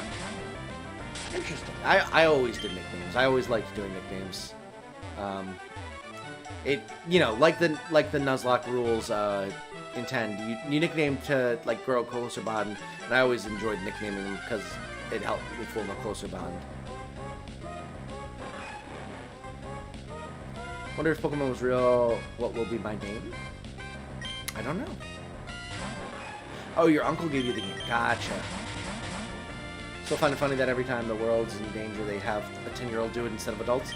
Honestly, yes and no. I think Sword and Shield did it like the best and most realistically, where it was like, you know, the adults go to handle it, and just kind of tell you, hey, go, just focus on your own journey of like going through the Pokemon League and stuff like that, and then the only reason you get involved at all is because you happen to stumble upon the legendary and like go on your own prerogative to like go deal with it and then join the adults and just kind of sneak it there. I think that's pretty realistic. Maybe not as narratively satisfying, but it was very realistic. Because a kid would obviously not sense the danger enough to like stay away, so they would totally sneak there and try and take on this, you know, god Pokemon with their own Pokemon. But at the same time, you know, the adults wouldn't necessarily encourage it by any means. When I was 7, I first played Gen 1. I didn't know what nicknames were for. I mean, they're really not for anything except for your own pleasure. But yeah, I'm honestly surprised that I figured out a lot of these things like by myself as a kid. I do remember that I could not figure out where I needed to go like after the second or third gym in Emerald. So I just gave it to one of my friends who had already beaten it, and he played it all the way through to like Fortree. So he got me all the way to like past the 5th gym and towards the 6th. So I did not know the middle part of the game until I like replayed it as an older person. Sent a rough sketch. Oh, awesome! Thank you so much, Metal. I will check it out in a second. Speaking of Pokemon games, speaking of Pokemon games need more legendaries. I feel like there are a lot of legendaries. I don't know. I think they have plenty. Next on my, you name Pokemon other Pokemon to ask for in your trade. Ah, see, I do that just to mess with myself and everyone else. I enjoy just nicknaming Pokemon after other Pokemon just because it's stupid and funny to me. Teen or young adult would make a great character, or giving the option to change your height. Yeah, I would love to have an adult character to be able to play as. But, you know, I'm also an adult and would like to have it represent me more. I don't like playing as a child, per se. I also, like, in my brain, I kind of age the character up a bit, so, like, I'll always consider them, like, a young adult and probably closer to, like, 18 or between 18 and 21 rather than, like, 10 to 14 where they usually canonically are. Just because, in my brain, like, first of all, the story kind of warrants them being a little bit older to reasonably be making these decisions, but also it's just, like, in my brain, it's just, like, I kind of empathize with my own character and kind of put it in my own shoes, and at the very least I can, like, empathize myself being, you know, a young adult. Even if they're, like, younger than me, I could like put myself in those shoes a lot better than I could put myself in middle schooler's shoes at this point. Should put Christmas things in the background. Honestly, I would love to start working on trying to find some Christmas decorations for the background. I probably wouldn't be able to implement it for this year, but definitely for next year.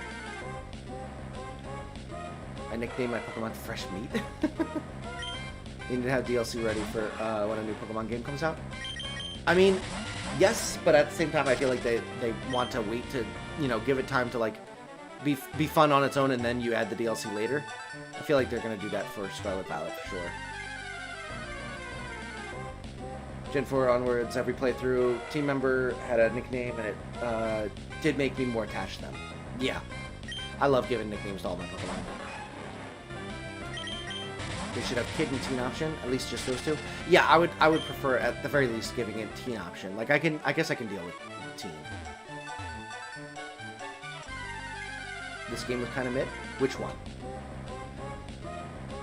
Scarlet Violet, Sword and Shield, or Emerald? I could figure out a Christmas layout for you, Ectric. I mean, I kind of, for the layout specifically, I kind of like to just keep them to game specific rather than, like, season specific. So I probably wouldn't do a layout, especially because, like, most of the games on, like, the Switch and stuff like that, I don't even have a layout specifically. It's just the game, and then I throw the logo in the bottom corner, and then my camera over one of the corners, and then chat overlay on either the left or right side. Like, it's very, very minimal amount of things that are on, even on the screen when I'm playing most games. So I don't really have much of a layout. But adding some Christmassy things in could be fun. Maybe if I like made a Christmas, like, box around the camera, like put, like, ornaments on it and stuff like that. That could be a fun little addition. I like Sword more. Oh, Violet is mid. Honestly, I think it was one of the best ones. I really enjoyed Sword and Shield, but I think I'm not sure if I enjoyed Scarlet Violet more or not. I would have to think about it more. They're on even footing for me, though. I enjoyed both immensely. Personally, I don't care too much, considering my main goal is my avatar in game, just making them look cool rather than representing myself. True. I mean, I generally pick the female character, so that's also another thing. Is, like, I don't have it represent myself and make it look just like me. I mostly just pick something that, you know, I will enjoy having on the screen for hours and hours and hours on end. And I find it more fun to play as the female protagonist most of the time. But, you know, I'd still like to have the option to be an adult. Back a little while. Did you get your shiny flatline? I did, Crunchy. Got it the other day. We took 2,260 eggs, but I finally got it. All I did that game was find clothes and finish it. Oh, and Sun and Moon. Sun and Moon was pretty fun. It wasn't the best one, but I liked it. And I think it was much better than mid, personally. But hey, everyone has their own opinion, so. I definitely can see, you know, some things that are wrong with the game that could, you know, lower it in your in someone's opinion. But personally, the main things I would see wrong with it are, you know, the graphical issues and stuff like that, and those tend to not bother me too much. So I really enjoy how the stories interweave together in Scarlet Violet. I need to see it. I'm planning on making a short of my reaction soon, Crunchy. So you can definitely check that out. Or you can go back to the stream. It was at near the ends. So Um, you know, there's that as well. I didn't enjoy Sword and Shield much. I loved Scarlet Violet's story more, and Shiny Hunting is more enjoyable for me as well in Scarlet Violet. I really enjoyed Sword and Shield. It got me into Pokemon enough that it made me want to become a PokeTuber. So I got very much into it and just like obsessed with it. I think it was the first Pokemon game that I like got obsessed with as it came out since like Gen 4. So it was like what brought me back into being like a huge Pokemon fan. So I have some nostalgia attached to my experience with that game specifically. It has less to do with like the game itself and more like where I was in my life when I started playing that game. But I really enjoyed Sword and Shield, and then Scarlet Violet is the first one that I've experienced on the channel, like my first gen being a YouTuber, and it was just a ton of fun to play. The only thing I really wish was I could have done more like 7-hour streams of just playing through it over and over and over again, but I had a ton of fun with that game.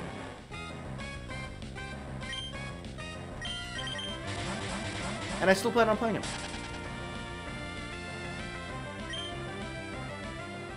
It's mostly it, and I need to make the game longer. You think the Violet game is not long enough? I guess. I mean, I don't know. I found it pretty long. At least at the beginning, it was like there were so many things to do that you could just like go on down your own path. I like that, but I do agree that there's not much to do once you like beat the main plot. But again, I don't fault it for these things as much, so I can see why someone might. Everyone has their own favorites, just sharing my thoughts. Absolutely. Sun Moon was decent, but I don't think I would play it again. Sword and Shield was solid, I would play it. Yeah, I enjoyed replaying Sword and Shield when I did. Probably going to do it again soon, but it was fun. And then for Sun and Moon, playing through it again was fun. I enjoyed it enough, but the beginning section is kind of tedious. Like once you are through the game for the first time, having the cutscenes hit every 5 seconds on the first island is rough for sure. Dynamax Adventures was awesome though. Yeah, I actually have not done any Dynamax Adventures, ironically enough. Maybe I'll start them soon. Got right when you were talking about how you said you wouldn't be surprised when you got exactly Crunchy. Yeah, it was a fun reaction. Yeah, I should probably call it soon. It's almost 1 in the morning for me. Not if you finish it in 3 days.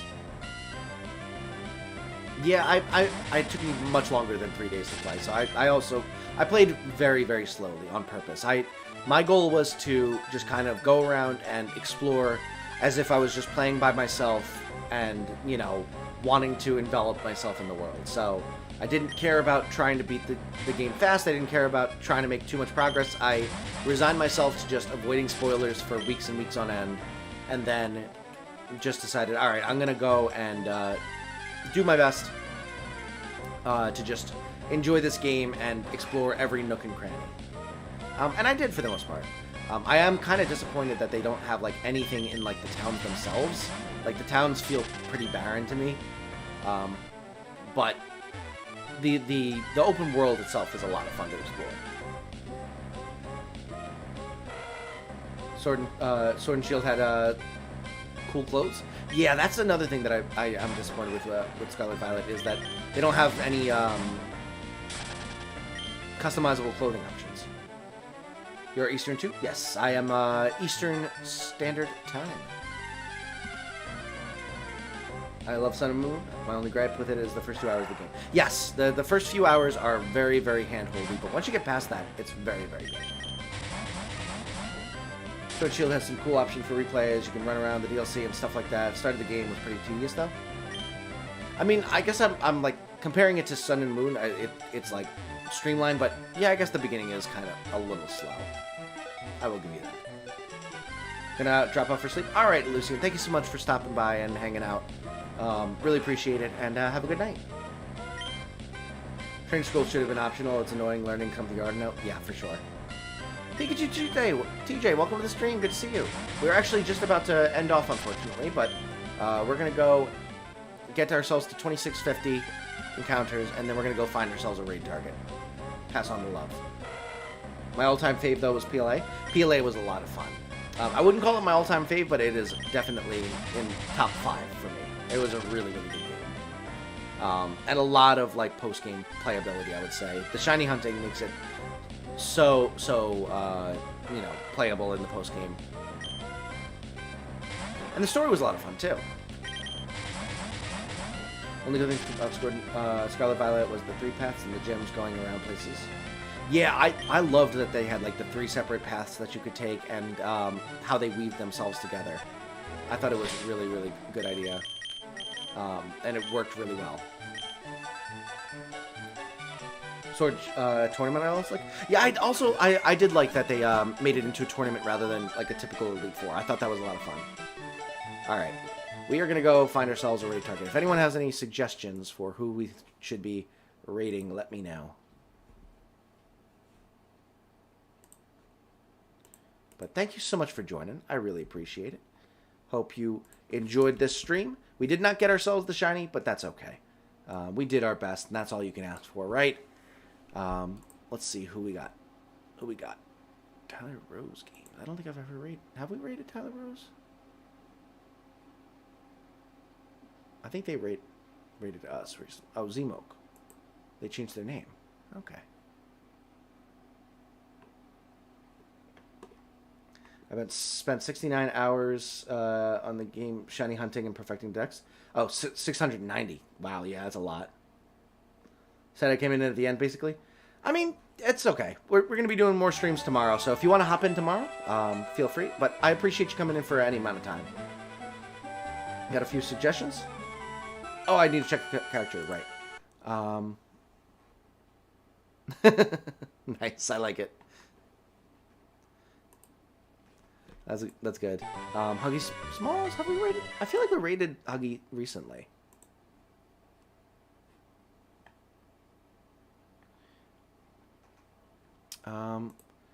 We haven't rated Lumion in a while. Let's raid Lumion. Pokemon Violet Den rating. It's one dang I'm gonna wake up mad. That's me. So often. It's bad. Alright, we're gonna go raid Lumion with a hashtag Ectric raid and pass on the love. But thank you so much for joining. Oh, Cookie Dough. Next time. Thank you so much for joining me. If you enjoyed this and you have not already, consider liking and subscribing. You'll be able to catch every single one of these streams as they come out, and you'll have a wonderful time. But regardless, I hope you have a wonderful, wonderful, wonderful rest of your night, and I will see you in the next stream. But until then, I'll see you over at Lumion's chat. Bye.